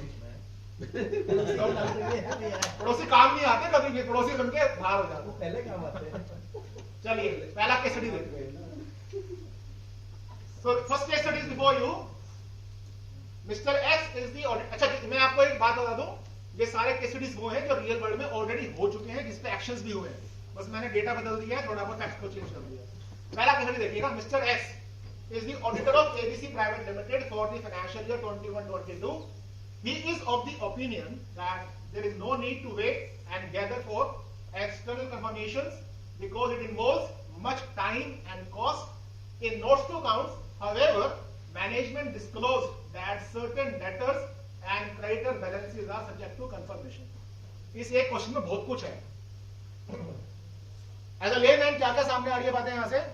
ऑडिटर साहब कहते हैं कि मेरा व्यू है कि एक्सटर्नल कंफर्मेशन के लिए इंतजार क्यों करना, जरूरत नहीं है क्योंकि इसमें समय की बर्बादी है और खर्चा भी होता है. दूसरा कहता है ऑडिटर की जो मैनेजमेंट है उसने ऑलरेडी लिख ही दिया है नोट्स टू अकाउंट्स के अंदर कि debtors and creditor balances are subject to confirmation. ये बड़ा प्रचलित सेंटेंस है कि debtors and creditors are subject to confirmation and reconciliation. तो आप बताइए, आपको मैं 30 सेकंड्स देता हूं, सोच लीजिए इसके अंदर क्या क्या लैप्सेस है. आप सोचिए अगर आप क्वालिटी रिव्यू बोर्ड में होते तो गलती निकालना बड़ा आसान काम है. तो गलती कैसे कैसे क्या क्या निकलती है यहाँ पर. आपके लिए इतना आसान सवाल हो ना, मुश्किल सवाल. जो बंदा काउंसिल में जाने की तैयारी कर रहा है उसको सस्ते में नहीं छोड़ते. आपकी लास्ट सेमिनार जो हमने अटेंड की थी, उसके बाद से सब्जेक्ट टू कंफर्मेशन तो हमने छोड़ दिया. अच्छा, और पहले वाली तो डिस्कशन पिछले सेमिनार में हुई थी. values has to turnover and aging भी questionable हो जाए. अच्छा, अब देखो पता है हुआ है क्या है. सतीश जी ने जो आंसर दिया ना उसके बाद टॉपिक डाइवर्ट होकर ऑडिटिंग स्टैंडर्ड से तो हट गया, शेड्यूल 3 में जाना शुरू हो गया. एजिंग नहीं बनाएंगे. एजिंग एनालिसिस तो आ जाएगी, चलिए आ जाएगा सब कुछ. But the thing is let us come back to auditing perspective. Auditing के पॉइंट ऑफ व्यू के अंदर क्या इशू है. ये असम्पशन लेते हैं कि एजिंग एनालिसिस दिया होगा, नोट्स टू अकाउंट्स के अंदर ही बना रखा है सब कुछ. कंफर्मेशन भेजनी चाहिए थी, मतलब मंगानी चाहिए. पहली चीज तो ये, इस क्वेश्चन को उल्टा पढ़ते हैं, आखिरी सेंटेंस शुरू करते हैं. मैनेजमेंट ने बताया कि नोट्स के अंदर कि debtors and creditor balances are subject to confirmation. Management तो कुछ भी लिख दे, ऑडिटर क्या लिखेगा. आप जो मैं बात बोल रहा हूं उसको नोट कर लो कहीं पर. एसए नंबर 705 आता है इसके लिए. एसए नंबर 705 कहता है कि ऐसी सूरत के अंदर आपको अपना रिपोर्ट क्वालिफाई करना होगा. और क्वालिफाई जब करेंगे तो ये ध्यान में रखते हुए करना है कि इसका फाइनेंशियल इंपैक्ट क्या है. कई बार फाइनेंशियल इंपैक्ट पता चल जाता है, कई बार पता नहीं चलता है. अगर फाइनेंशियल इंपैक्ट पता नहीं चलता है तो आप डॉक्यूमेंट करोगे ऐसी क्या वजह थी कि फाइनेंशियल इंपैक्ट पता नहीं चल पाया. और अगर लग जाता है पता है तो आप रिपोर्ट करोगे कि this is the financial impact. Meaning करवा है कुछ ऐसे लिखा जाएगा, on the basis of information and explanation given to us, except that certain debtors and creditor balances which were subject to confirmation amounting to rupees this, which were not verifiable by us, we report that, etc. etc. इसका sir मतलब ये हो कि बाकी verify हो चुके हैं. जितने वेरीफाई होंगे उनको तो क्वालिफाई नहीं करूंगा ना. और अगर सारे के सारे ही ऐसे हैं जो अनवेरिफिएबल हैं तो रिपोर्ट मेरी क्वालिफाई वैसे भी होनी थी, वैसे भी हो गई है. तो इसमें सर परसेंटेज कितनी होनी चाहिए? वो डिपेंड करेगा मटेरियलिटी के पॉइंट ऑफ व्यू से, ऑडिट रिस्क के पॉइंट ऑफ व्यू से. लेकिन अंदाजन अगर देखा जाए, अगर आपका ट्रेड रिसीवेबल, ट्रेड पेएबल, एक आप नोट कर लो, उसके ऊपर मॉडल लगा लेना. ऑल्टमैन मॉडल आता है, ALTMAN, ऑल्टमैन मॉडल बोलते हैं इसको. ALTMAN, Altman model. तो जब आप ऐसा करना ना, जब इस तरह का कोई सिस्टम बने, ऑल्टमैन मॉडल के अंदर डेटा फीड करना, उसमें Z स्कोर निकलता है. ऑल्टमैन को Z स्कोर ही बोलते हैं. अगर वो Z स्कोर नेगेटिव में आ रहा है तो ये इंडिकेशन है कि रिपोर्ट क्वालिफाई करना पड़ेगा. तो मैथमेटिकल मॉडल्स है इसके लिए, हम लोग इसको ऑल्टमैन मॉडल बोलते हैं, यूज भी करते हैं. और रिकॉग्नाइज्ड मेथड है, इसको बोलते हैं गोइंग कंसर्न असेस करना. दूसरा तरीका जो एक कॉमन पार्लांस है, अगर आपका 25% या उससे ज्यादा का कंफर्मेबल बैलेंस है तो रिपोर्ट क्वालिफाई की जाती है. ये कॉमन एक धारणा बनी हुई है, प्रैक्टिस बनी हुई है ऑडिटर्स के कॉन्टेक्स्ट के अंदर. 75% अगर कंफर्म है तो क्वालिफाई करने की जरूरत नहीं है, क्योंकि 75% के पीछे वजह है. अगर आप वो देखेंगे ना सेगमेंट रिपोर्टिंग, तो सेगमेंट रिपोर्टिंग के अंदर कम से कम 75% को कवर करना जरूरी होता है. यानी कि 25 को कहीं ना कहीं जो हमारे स्टैंडर्ड्स हैं, अकाउंटिंग स्टैंडर्ड्स, वो भी इतना मटेरियल नहीं मानते, उनका चलता है इतना. तो हाँ, इसमें ये जरूर है कि जो 25% में बोल रहा हूं उसके अंदर कोई वैसे अदरवाइज मटेरियल हो किसी और वजह से, तो वो भी एक्शन मुझे करना पड़ेगा. जैसे मान लीजिए एक डेटर था, वो आ तो रहा है 25% में, लेकिन उसके खिलाफ चल रहा है CARP, इंसॉल्वेंसी लॉ में, तो मेरे लिए मटेरियल हो जाएगा ना उसके बाद. तो depending upon case to case मुझे इसको चेंज करना पड़ेगा. तो मैनेजमेंट लेटर लिखते कि सीए को देते, ये भी चल जाएगा नहीं? मैनेजमेंट लेटर के बारे में एसए 580 बोलता है, इसके ऊपर क्वेश्चन है अलग ही बात है. एसए 580 बोलता है management representation letter is only one kind of audit evidence, it is not taken as the only evidence. Management party को ईमेल कर देगी हमारे सीए को दे दो, तो चल जाएगा? चल जाएगा, लेकिन अगर वहां से रिप्लाई नहीं आया तो अगला रिमाइंडर सीए से जाएगा. ये वाली बात बोलता है एसए नंबर 505. हाँ, एसए नंबर 505 है. आप चाहो तो नोट कर लो, जो मैंने ये वाली बात बोली है क्वालिफिकेशन ऑफ रिपोर्ट के लिए ये लिखा है एसए 705 के अंदर, एक्सटर्नल कंफर्मेशन के लिखा है एसए 505 के अंदर. अभी कहानी खत्म नहीं है इसके लिए. अभी इसमें जब कई सारे केसेस में बिल टू बिल फॉलो होता है, हाँ, तो बिल टू बिल कंफर्मेशन मतलब पेमेंट आ रही है या जा हाँ रही है, हाँ, तो उसके लिए तो डीम कंफर्मेशन है ना, फिर तो दिन कंफर्मेशन डीम कंफर्मेशन है, बिल्कुल अकाउंट है तो उसमें भेजने की जरूरत बिल्कुल नहीं है। अबाउट कर सकते हो। अच्छा, So पार्टी से 50 लाख रुपए आ रहे थे 31 हाँ, मार्च हाँ। को, 2 अप्रैल को चेक आ गया, ठीक है, बट कंफर्मेशन इज नॉट, हाँ, तो ये अलाउड है ना subsequent event S number 560। Which means the money has been subsequently realized or paid. हाँ, इसको हम बोलते हैं roll forward procedure subsequent event, ये बिल्कुल एक्सेप्टेबल है, लेकिन डॉक्यूमेंटेशन करनी पड़ेगी सर आपको। Okay. डॉक्यूमेंटेशन करनी पड़ेगी कि एज ऑन 31 मार्च जो बैलेंस था वो कंफर्मेशन भेजी थी, कंफर्मेशन का जवाब नहीं आया, लेकिन by virtue of the alternative procedure, alternative क्या है कि चेक आ चुका है, तो उस वजह से मुझे लगता है बैलेंस जो कंफर्म है। तो ये कंफर्मेशन में भी भेजनी पड़ेगी सर इसके? हाँ जी, हाँ जी। कंफर्मेशन अमूमन हर किसी के लिए भेजी जाती है, लेकिन अगर आपको नहीं भेजनी है तो वो ऑनर से प्रूफ आपके ऊपर होगा कि आपने कंफर्म क्यों नहीं किया था। अभी और भी इसमें खास चीज है, अब देखिए इसमें क्या लिखा है, टाइम एंड कॉस्ट। सीए कहता है कि मैं चिट्ठी इसलिए नहीं भेज रहा या इसलिए नहीं भिजवा रहा, ऐसा केस में भी क्योंकि टाइम लगेगा, खर्चा होगा। तो क्या ये ठीक है? Answer is no. Auditing standard number 500 और ऑडिटिंग स्टैंडर्ड नंबर 200 एक कॉमन बात बोलते हैं, auditor is duty bound to obtain sufficient and appropriate audit evidence. Your convenience, time और cost can not be the excuses.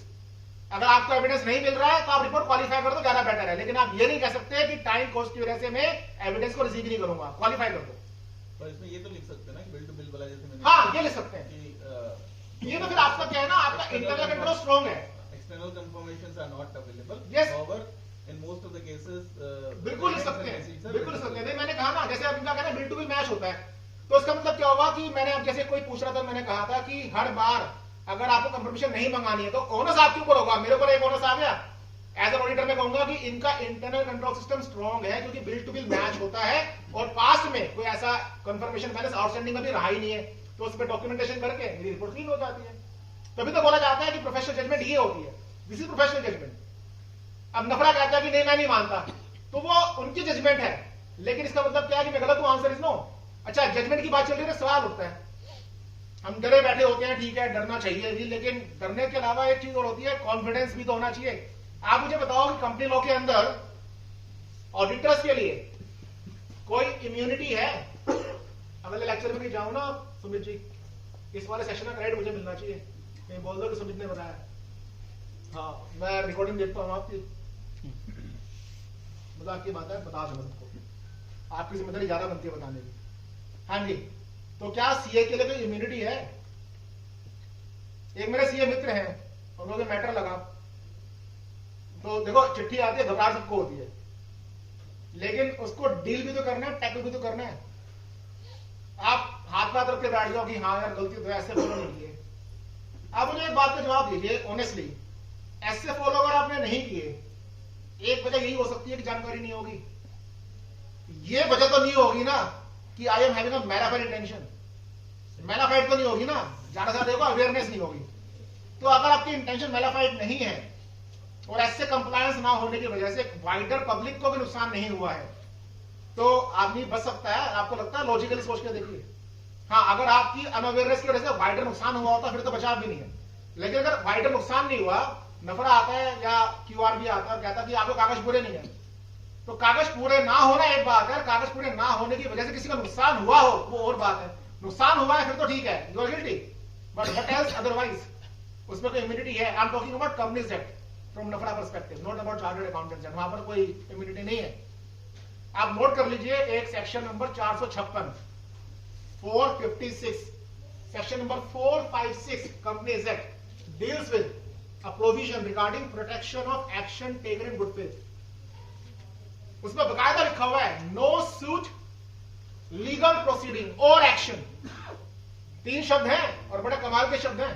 पहले क्या है? नो सूट, कोई मुकदमा नहीं होगा, नो लीगल प्रोसीडिंग, कोई प्यूनिटिव एक्शन नहीं होगा, और एनी एक्शन, तो उसमें तो और ब्रॉडर हो गया, shall lie against the government or the officers in default or any person who has taken the action under this act। Any person में तो ऑडिटर भी आएगा और दिस एक्ट के अंदर ऑडिटिंग के सेक्शंस भी आ जाएंगे।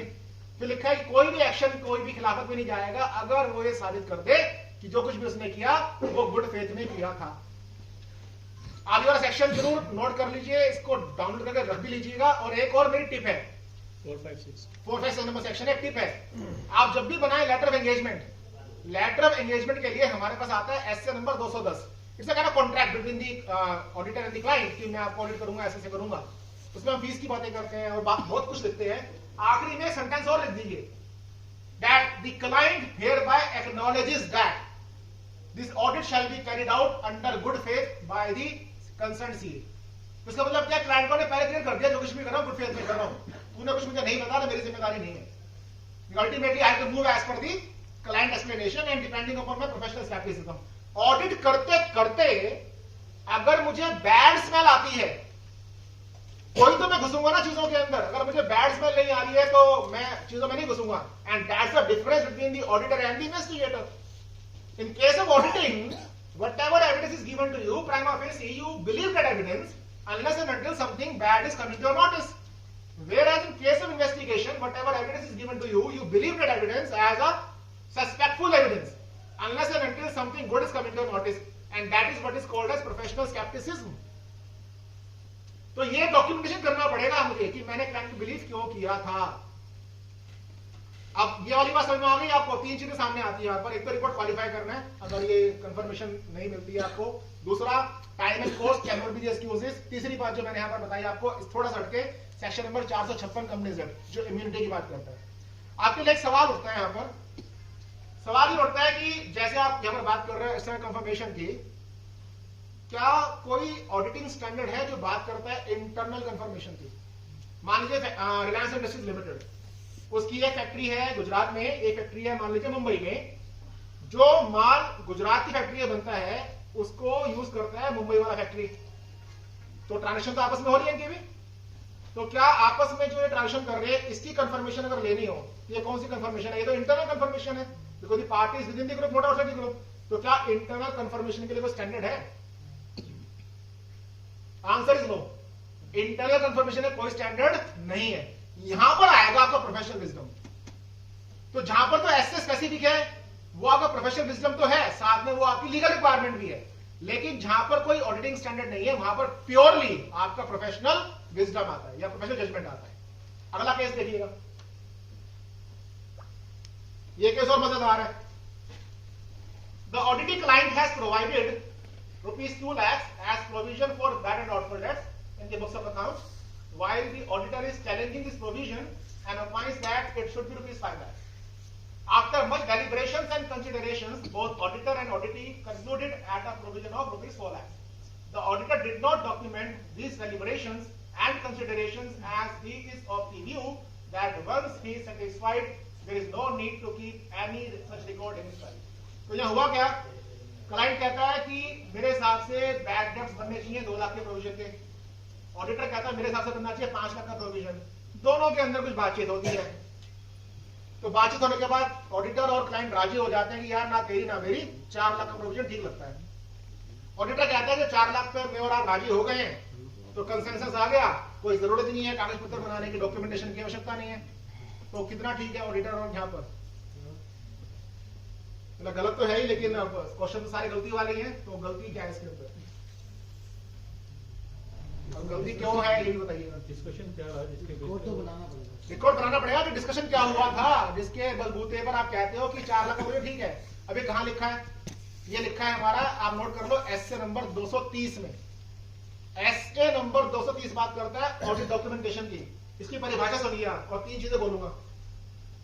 इसमें लिखा गया audit documentation is a record comprising of audit procedures applied, number 1. Number 2, audit evidence obtained, and number 3, more importantly, audit conclusions achieved during the course of your audit examination. यानी कि क्या होता है ऑडिट डॉक्यूमेंटेशन? इसको हम बोलते हैं working papers.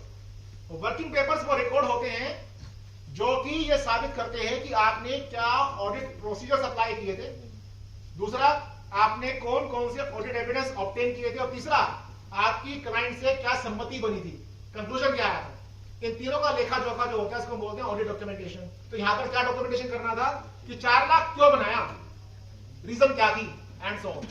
इसी के चलते सवाल हो रहा है।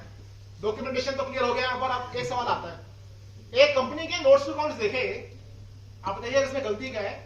नोट्स टू अकाउंट्स में लिखा हुआ था the provision for bad and doubtful dates shall be created at appropriate time. तो हम बनाते हैं ना नोट्स टू अकाउंट्स, पॉलिसी वगैरह लिखते हैं, उसमें एक पॉलिसी डाल रखी थी provision for bad and doubtful dates shall be created at appropriate time. इसमें क्या दर्द है, क्या गलती है इसके अंदर? What is appropriate time? पूछ रहे बता रहे हो answer. What is appropriate time? I think 15 PM। यही प्रॉब्लम है। वही प्रॉब्लम है। सोचिए from the angle of accounting standard.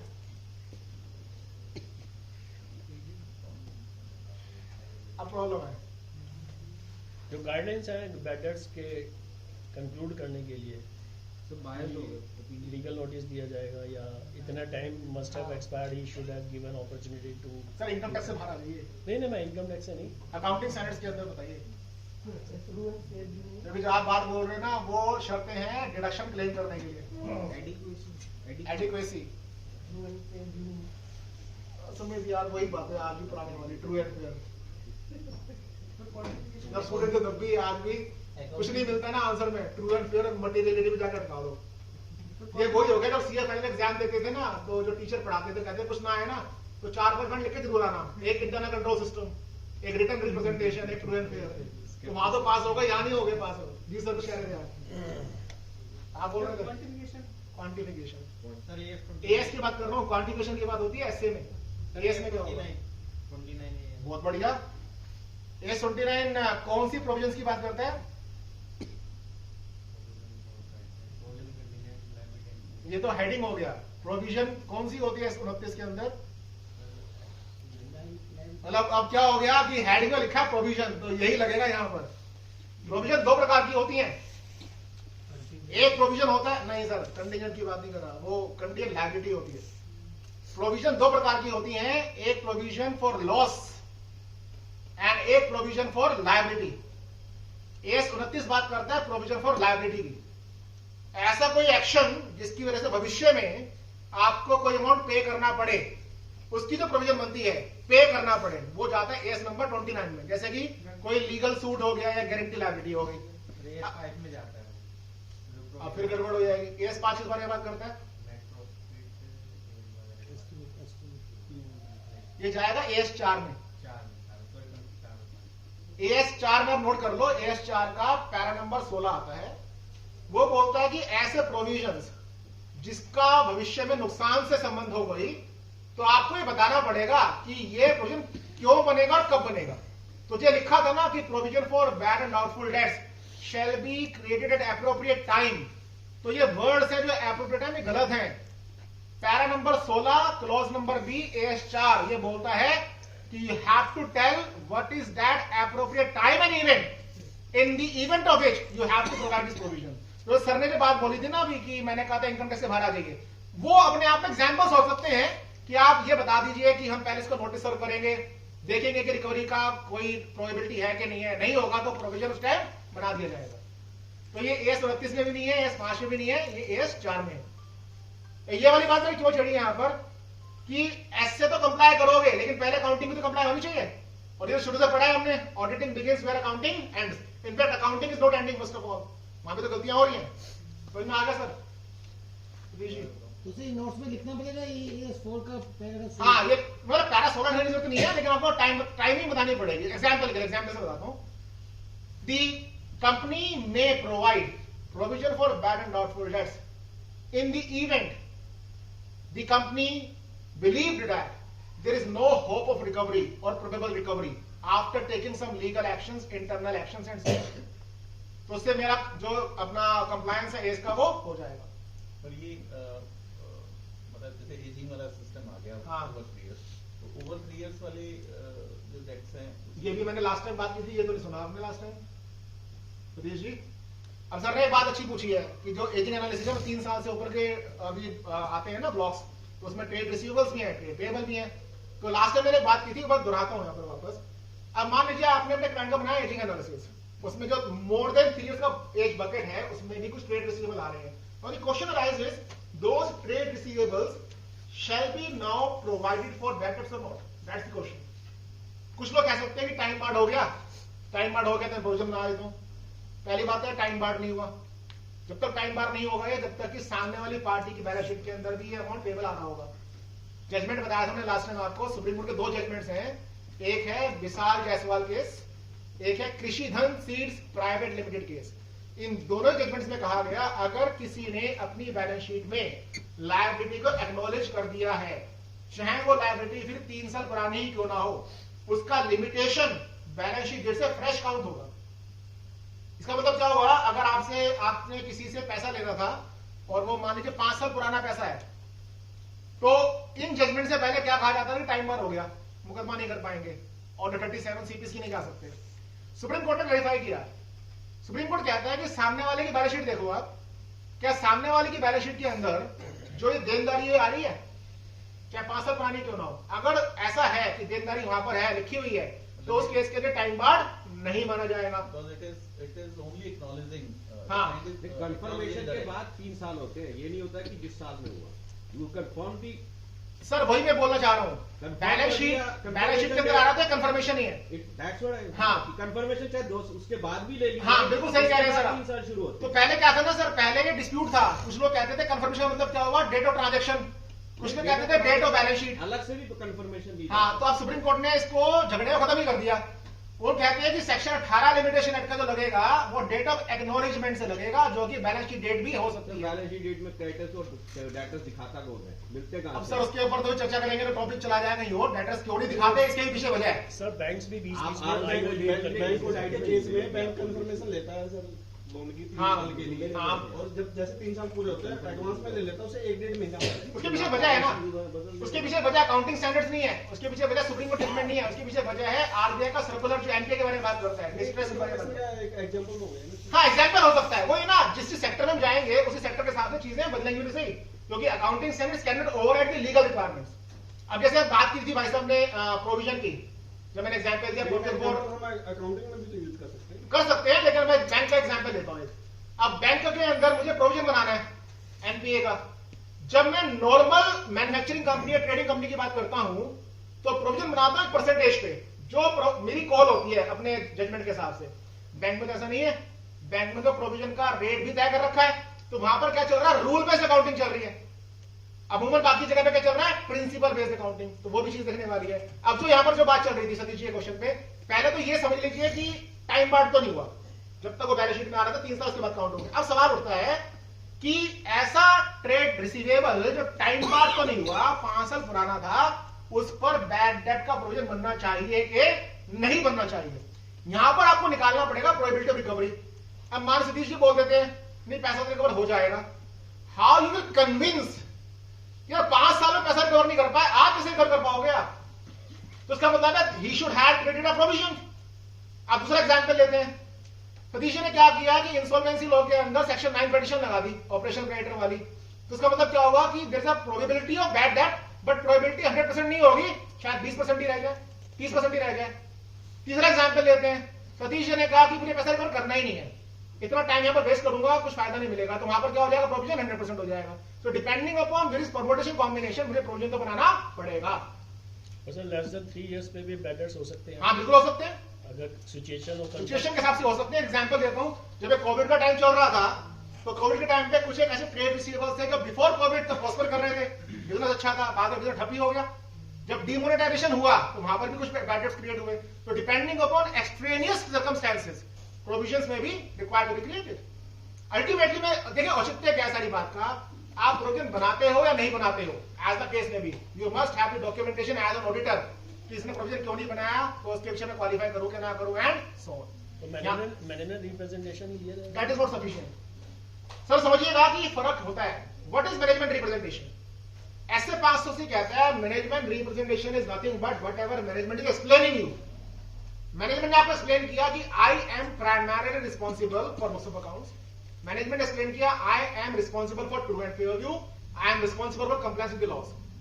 IC कहता है कि मैनेजमेंट एक्सप्लेन किया, इसका तो केवल एक ही फायदा है कि साथ जिएंगे साथ मरेंगे। साथ में कौन आ गया, ऑडिटर और मैनेजमेंट। यानी कि कल को अगर ऑडिटर को कोई दिक्कत आती है तो बराबर की दिक्कत टू दैट एक्सटेंट मैनेजमेंट को भी आएगी, लेकिन ऑडिटर वहां पर अपना को बचा पाएगा। कब बचा पाएगा, जब ऐसे पासों से कहते हैं आपका काम यह है कि मैनेजमेंट ने जो कहा उस पर आप ब्लाइंडली फेथ नहीं करोगे, आप देखोगे कि जो मैनेजमेंट कह रहा है उसमें रीजनेबल सच्चाई कितनी है कितनी नहीं है। एग्जाम्पल के लिए अगर आप देख सकते हैं केस हुआ, उसमें कहा कि मेरी इतनी एफडी है बैंक में है, उन्होंने लिख के दे दिया, फोटोकॉपीज दे दी। तो सवाल उठता है कि क्या फोटोकॉपी रिलाय कर ले? Answer is no. ऐसे 505 कहता है कि जो आपको फोटोकॉपीज दी गई हैं उसको आप कंफर्म करो काउंटर पार्टी से कि सही में ऐसा है कि नहीं है। तो what I am trying to say, simply by taking NRL you are not relieved of your entire audit risk. You have to confirm whether management is reasonably reliable or not. Sir वो तो एक security का matter था, backed by FDs. लेकिन general business trade debtors are usually for goods sold, हाँ goods sold और NBFC और electricity, हाँ, right. इन्हें एक्सक्लूड कर, राइट, ठीक है। तो उसमें वो पार्टी का लेजर अकाउंट भी प्रोड्यूस नहीं कर पा रही, हाँ क्योंकि party is not available, whatever circumstances they are, Right. they are not able to get the Right. ledger also. Right. तो और मैनेजमेंट कहता है it is purely a bad debts, it cannot be recovered. हाँ। It may be a fresh, अब देखो ना sir, आपके fact change हो गए ना। नहीं मैं कह रहा हूँ it may be a fresh हाँ, debtor. इस केस में क्या होगा कि अगर वो पार्टी ट्रेसेबल नहीं है, लेजर अकाउंट नहीं मिल पा रहा उसका, Traceable नहीं है, incapacity है। इसका मतलब क्या हो गया? इसका मतलब ये हो गया कि being an auditor I am totally handicap, I am not able to identify that party and communicate to them. तो मेरे पास कोई ऑप्शन ही नहीं है सिवाय मैनेजमेंट पर रिलाय करने के लिए। उसमें कैविएट है, कैविएट ये होगा जब आप अपनी ऑडिट रिपोर्ट देंगे, अगर वो अमाउंट मटेरियल है तो ही करना है। अगर अमाउंट मटेरियल लिखना पड़ेगा आपको कि confirmation was requested which was not available for these reasons. वहां पर भी आप ये नहीं कह सकते we have relied upon the management material मतलब ऑफ द टोटल डेटर्स। तो मटेरियलिटी कितना होगा वो तो फैक्ट टू फैक्ट डिपेंड करेगा। यहां पर जो मेन चीज थी वो मैं एक बार समराइज कर देता हूं। आप और क्लाइंट एक मत पे किस वजह से आए हो, ये डॉक्यूमेंट आपको करना पड़ेगा, दैट इज मस्ट। ये क्वेश्चन देखिए, यहां ध्यान दीजिएगा, ये क्वेश्चन बहुत लोगों से गलत आज भी होता है रियल वर्ल्ड के अंदर। और ये भी ध्यान देने वाली बात है, क्वेश्चन जो है ये कंपनी का नहीं है, नॉन कॉर्पोरेट एंटिटी का है। देखिए क्या इसके अंदर लिखा है, एबीसी कंपनी का पार्टनरशिप फर्म। तो पार्टनरशिप का मतलब क्या हो गया कि आप टैक्स ऑडिटर ही होंगे, टैक्स ऑडिटर तो हो नहीं सकते यहाँ पे। एबीसी कंपनी का partnership firm, the depreciation was provided in the books of accounts in accordance with the rates prescribed under income tax act. What audit consideration should be observed bye auditors in this regard? हाँ जी, tax audit में simple ये लिख देते हैं कि this is based on the income tax. Simple ये तो जो लिखे तो सही है वो। तो सबसे पहले तो ऐसे एग्जिस्ट करनी चाहिए वहाँ पे। अच्छा, because we are not following the accounting standard. rates of depreciation can be more if the condition of the assets Qualify करके is not. हम qualify क्वालिफाई करते हो। इसमें ऑडिटर गलती क्या कर रहा होगा? accounting standard का बनेगा। केस का वायलेशन। तो बेसिकली एजी के हिसाब से डेप्रिसिएशन निकलना था हाँ, और हमने निकाल दिया सीधा रेट की बेसिस पे। देखिए हुआ क्या, आप कहने के नजदीक है सही आंसर के। हुआ क्या, इसका हिस्टोरिकल बैकग्राउंड देखिए। जब आर्टिकलशिप में होते हैं ना तो ये गलती हम वहीं से करना शुरू करते हैं। आर्टिकलशिप में जब पहले टैली 4.5 है, उससे पहले मैनुअल अकाउंट्स में लिखे जाते थे, तो जब हम ट्रेनिंग करते थे सर कहते थे रेट देख ले क्या है इनकम टैक्स एक्ट के अंदर, और वही डेप्रिसिएशन प्रोवाइड कर दे। तो वही हमने सीखा, वही आगे बच्चों को भी सिखाया, जब तक ये वाले मसले सामने नहीं आए इंस्टीट्यूट लेवल पे। और पहले अगर हम जाए ना 20-25 साल पहले, तो एएस की कोई ज्यादा बात करते नहीं थे। एएस होते कितने थे, 4-5 एएस केवल होते थे। तो लोग चलाते हैं डेप्रिसिएशन वही वाला इनकम टैक्स वाला।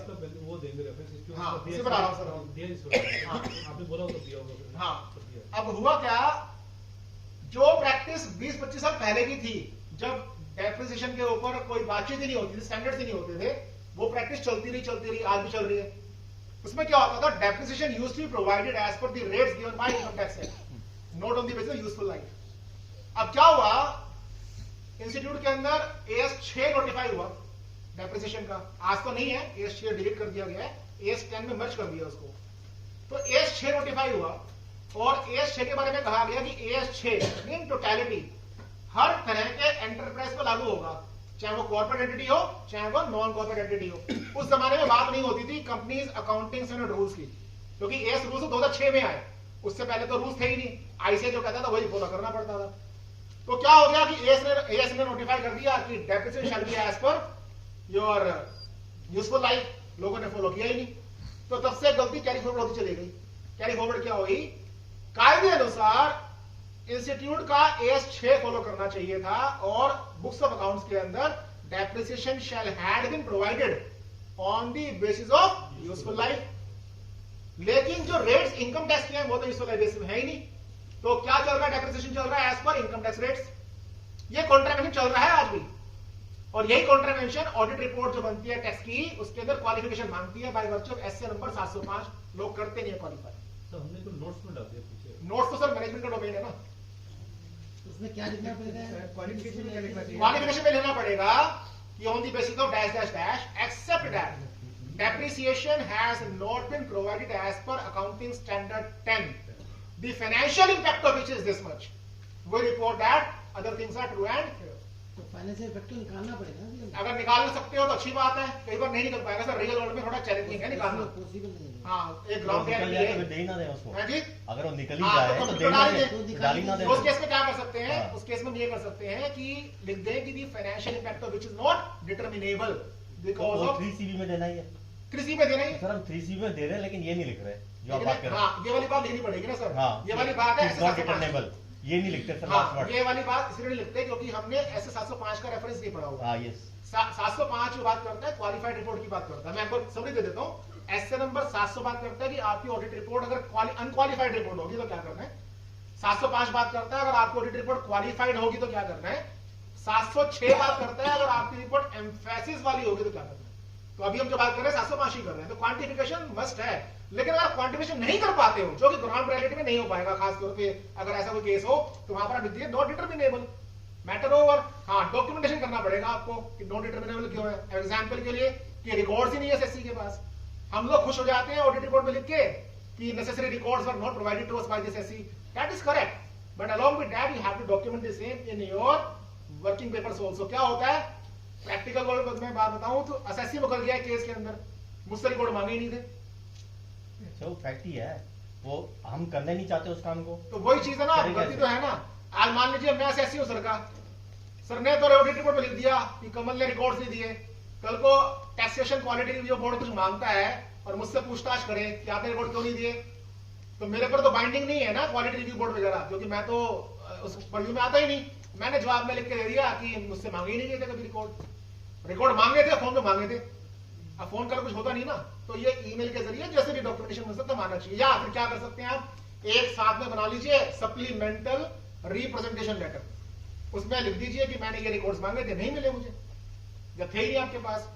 तो ये जरूरी है ध्यान रखने वाली बात, चाहे आप कॉर्पोरेट एंटिटी हो चाहे आप नॉन कॉर्पोरेट एंटिटी हो, आज की डेट में जो डेप्रिसिएशन किताबों में आना चाहिए वो on the basis of useful life आएगा, on the basis of income tax rates नहीं आएगा।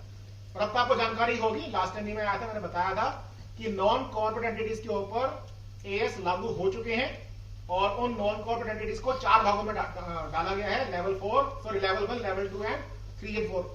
ये आपको पता है नहीं पता है? 21-22 से एएस मैंडेटरी हो गए इंस्टीट्यूट लेवल पे, ये आपको ये फॉलो करने पड़ेंगे। जब मैं बोलता हूं आपको, आपका मतलब चार्टर्ड अकाउंटेंट्स को। इंस्टीट्यूट ने कहा कि जब आप किसी भी नॉन कॉर्पोरेट एंटिटी का ऑडिट रिपोर्ट या सर्टिफिकेट देंगे तो ये जरूरी है आप लोगों के लिए कि आप ये इंश्योर करेंगे कि उस एंटिटी ने एएस फॉलो किया है। तो एएस फॉलो करना एंटिटीज पे डायरेक्टली तो ऐसे कुछ कर नहीं सकता, प्रोप्राइटरशिप फर्म पे तो सी एक्ट नहीं लगता ना, तो कैसे दबाव बना कि चार्टर्ड अकाउंटेंट जो सर्टिफाई करेगा तो उसको इंश्योर करना है कि कंप्लाई करें, तो इनडायरेक्टली कान खींच दिया गया नॉन कॉर्पोरेट एंटिटीज का भी।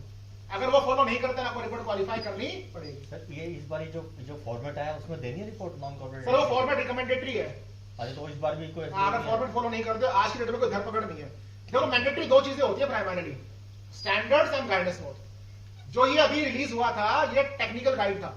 Technical guide is having no mandatory force, तो अगर आप ये फॉलो नहीं भी करते हो तो भी कोई आपत्ति नहीं है, बट देर सवेर तो कभी ना कभी तो नोटिफाई हो गई। तो बता रहे हैं कि 23 की जो बैलेंस शीट बनेगी वो एज पर इंस्टीट्यूट के guidelines as on date mandatory नहीं है, लेकिन हाँ एएस फॉलो करना मैंडेटरी है। ठीक है यार, वो नहीं बता पाऊंगा, वो एक अलग डिस्कशन है। बस बता, एक अगर हिंट दे देता हूँ, कोई लिस्टेड एंटिटी है लेवल 1 में आएगी, किसी का टर्नओवर 250 करोड़ से ऊपर है तो लेवल 1 में आएगी, बोरिंग 50 करोड़ से ऊपर है तो लेवल 1 में आएगी, सॉरी बोरिंग 50 करोड़ से ऊपर है और 250 करोड़ से नीचे है तो लेवल 2 में जाएगी। लेवल 4 जो है जो कहीं भी नहीं आ रहा वो लेवल 4 में, हमारी तो सीएफआर में लेवल 4 में आती है। Number 4 The statutory auditor of PPR Limited did not verify the physical existence of its fixed assets they have taken a written management representation about the fact that the fixed assets have been verified by their own staff and are existing as shown in the fixed asset records. The statutory auditors relied upon the same, but later on it was traced that some fixed assets were in fact not existing on the balance sheet. The auditors were charged of gross negligence and they are defending themselves under the cover of declaration given by the management. ये तो question बना दिया, इसके थोड़े से facts में और add करता हूँ। देखिए ऐसा हो सकता है कि कुछ असेट्स हो जिसकी WDV 0 हो चुकी हो लेकिन फिजिकली एग्जिस्ट करते हो, ये तो हो सकता है। उल्टा भी हो सकता है, उल्टा ये भी तो हो सकता है कि असेट्स ना हो लेकिन WDV एग्जिस्ट करती हो। तो इस केस में क्या हुआ कि असेट्स नहीं थे लेकिन WDV होती थी। तो क्लाइंट से क्या हुआ, चिट्ठी पत्री हुई तो इन राइटिंग डिक्लेरेशन ले लिया कि हमारे स्टाफ ने जो फिजिकल वेरिफिकेशन है वो कर लिया है। सीए यहां पर थोड़ा स्मार्ट था, सीए से पूछताछ की गई कि भाई आपने खुद जाके क्यों नहीं देखा, तो उसने कहा कि मैंने तो रिटर्न रिप्रेजेंटेशन ले लिया और मेरी तो कहीं पर लीगल ड्यूटी ही नहीं है। ध्यान दीजिए मैंने बढ़ क्या बोला, मेरी तो कहीं पर लीगल ड्यूटी नहीं है कि मैं चेक करने जाऊं कि असेट्स एग्जिस्ट करते हैं कि नहीं करते। और सीए ने जवाब में यह भी लिखा कि पहले कारा 2003 होता था कि कारा 2003 वही वाली बात आज भी है। इनफैक्ट कारा 2003 में तो यह लिखा है कि ऑडिटर रिपोर्ट करे whether management has physically verified the fixed assets or not. आज प्रॉपर्टी प्लांट एंड इक्विपमेंट बोलते हैं इसको। तो सीए साहब कहते हैं कि कारा में ये लिखा है कि ऑडिटर ये रिपोर्ट करे कि मैनेजमेंट ने फिजिकल वेरिफिकेशन किया कि नहीं किया। तो मैं कहां गलत हूं, मेरे तो कोई लीगल ड्यूटी नहीं है चेक करने का कि एसेट एग्जिस्ट करते हैं नहीं करते। तो जब ये रिप्रेजेंटेशन दिया ऑडिटर साहब ने, फिर आता है नंबर इंस्टीट्यूट साइड का। इंस्टीट्यूट ने भी अपना कार्रवाई की। अब कार्रवाई बड़ी जबरदस्त, इंस्टीट्यूट ने भी वो वाली बातें निकाली। इंस्टीट्यूट ने साबित किया कि आपकी लीगल ड्यूटी भी है और प्रोफेशनल ड्यूटी भी है कि आप ये चेक करें कि असेट एग्जिस्ट करते हैं कि नहीं करते हैं। तो सीए ने पूछा लीगल ड्यूटी कैसे आ गई, तो इंस्टीट्यूट कहता है चार्टर्ड अकाउंटेंट एक्ट लीगली तो होता है, चार्टर्ड अकाउंटेंट एक्ट लीगली तो होता है, ये भी तो एक्ट है। जब आप ऑडिट करते हो तो केवल कंपनी एक्ट नहीं लगता, कंपनी एक्ट तो केवल और केवल आप पर एज ऑडिटर और क्लाइंट पर एज कंपनी लग रहा है, लेकिन आप पर एज एन ऑडिटर एक एक्ट और लगता है, चार्टर्ड अकाउंटेंट्स एक्ट। तो आपको मैं इसका एक पूरा उत्तर दूं इससे पहले आप बताओ, आपको मैंने हिंट दे दिया है कि आपकी एज ऑडिटर लीगल ड्यूटी भी है और प्रोफेशनल ड्यूटी भी है कि वे चेक करें कि जो एसेट बैलेंस शीट में आ रहे हैं वो एग्जिस्ट करते हैं या नहीं करते हैं। सर बड़ा मुश्किल है, कैसे करेंगे सर? ये मुश्किल है, मैं इसको एक्सेप्ट करता हूं। हमारे क्लाइंट ने क्या करा सर, उसने गाड़ी बेच दी और गाड़ी बैलेंस शीट में चल रही है। सर मैं मुझे 2 साल के बाद पता लगा कि गाड़ी नहीं है। सर ये मैं एक्सेप्ट करता हूं, लेकिन फिलहाल मैं यही कह सकता हूं कि छोटी फर्नीचर है, ये है, कैसे चेक हो? तो छोटी छोटी फर्नीचर एक मटेरियल में निकाल दो ना। नहीं मतलब कार का हो गया, उसने कार ही बेच दी। है जी, उसका एक तरीका ये भी है, जो ऑडिट रिपोर्ट है, ऑडिट रिपोर्ट के अंदर एक पैराग्राफ और बनता है, other matter paragraph. Other matter paragraph के अंदर आप लिख दीजिएगा कि ये वाला मैंने एरिया चेक नहीं किया था फॉर सर्टेन रीजंस। एक पैराग्राफ आप सबने सुना होगा, हम बोलते हैं क्वालिफाइड रिपोर्ट, हम बोलते हैं एम्फेसिस मैटर पैराग्राफ रिपोर्ट, एक और होता है other matter paragraph. Other matter paragraph is used to highlight your responsibilities. अब जैसे मान लीजिए कुछ एक ऐसे असेट्स हैं जो समुद्र के बीच में है, मैं डुबकी मारने जाऊंगा नहीं वहां पे रिफाइनरी से केस के अंदर, तो मैं क्या करूंगा, those assets were not verified bye me because of the circumstances of expert nature. तो कहानी खत्म हो जाती है। लिखना कहां पर है, क्वालिफिकेशन नहीं है, ये जाएगा मेरा अदर मैटर पैराग्राफ के अंदर। तो वो डिपेंड करेगा केस टू केस बेस के ऊपर। लेकिन जो आप वाला एग्जांपल है, गाड़ी बेच दी नहीं पता है, वो नहीं एक्सेप्टेबल होगा। और पुरानी गाड़ी आप उसको हमने फिर कैश मॉडल वाइज क्या करें, जो भी है सर, लेकिन बड़ा गलत है ना सर ये। अब सर ये होता तो है, क्या कर सकते हैं? ये हो जाता है। खैर क्वेश्चन में वापस आते हैं, तो नया डिस्प्यूट शुरू हो जाएगा कैसे करें। हाँ जी, तो आपके लिए सवाल ये था कि लीगल और प्रोफेशनल ड्यूटी कहां लिखी है, कैसे लिखी है। देखिए मैं आपको लीगल ड्यूटी में लेके चलता हूं। पहले थोड़ा पीछे जा रहा हूं मैं। ये देखिए, ये चार्टर्ड अकाउंटेंट एक्ट के अंदर कुछ पॉइंट्स हैं। जो चार्टर्ड अकाउंटेंट एक्ट का सेकंड शेड्यूल है, सेकंड शेड्यूल का पार्ट नंबर 1, पार्ट नंबर 1 आपके सामने समरी में लिखा है मैंने। और इस पार्ट नंबर 1 को अगर आप देखोगे तो सबसे आखिरी में सेकंड पॉइंट पे आता होगा, सेकंड लास्ट पॉइंट पे, fails to obtain sufficient information necessary for the expression of opinion. इसकी कमेंट्री अगर आप देखेंगे ना कोड ऑफ एथिक्स के अंदर, तो इंफॉर्मेशन में कहा गया कि आपके पास एविडेंस डॉक्यूमेंटेड होना चाहिए। आपको मैं एक आज बताऊं, आज की बात बताता हूं जो आजकल ऑडिट होता है कैसे होता है, जो बिग फोर्स भी करते हैं कई जगह पे। कुछ जगह पे अगर एक्सेसिबिलिटी नहीं है, ये जनरली एसएमपीज नहीं करेंगी क्योंकि कॉस्ट इफेक्टिव नहीं होता।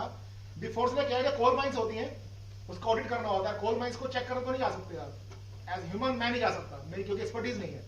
तो वहां पर क्या होता है, जो ड्रोन्स होते हैं उनसे ऑडिट होता है। तो फ्लाइंग ड्रोन्स होते हैं उनसे ऑडिट किया जाता है कि हाँ भाई माइंस की पोजीशन ये है, तो रीजनेबल एविडेंस इकट्ठा किया जाता है, फोटोग्राफ ली जाती है।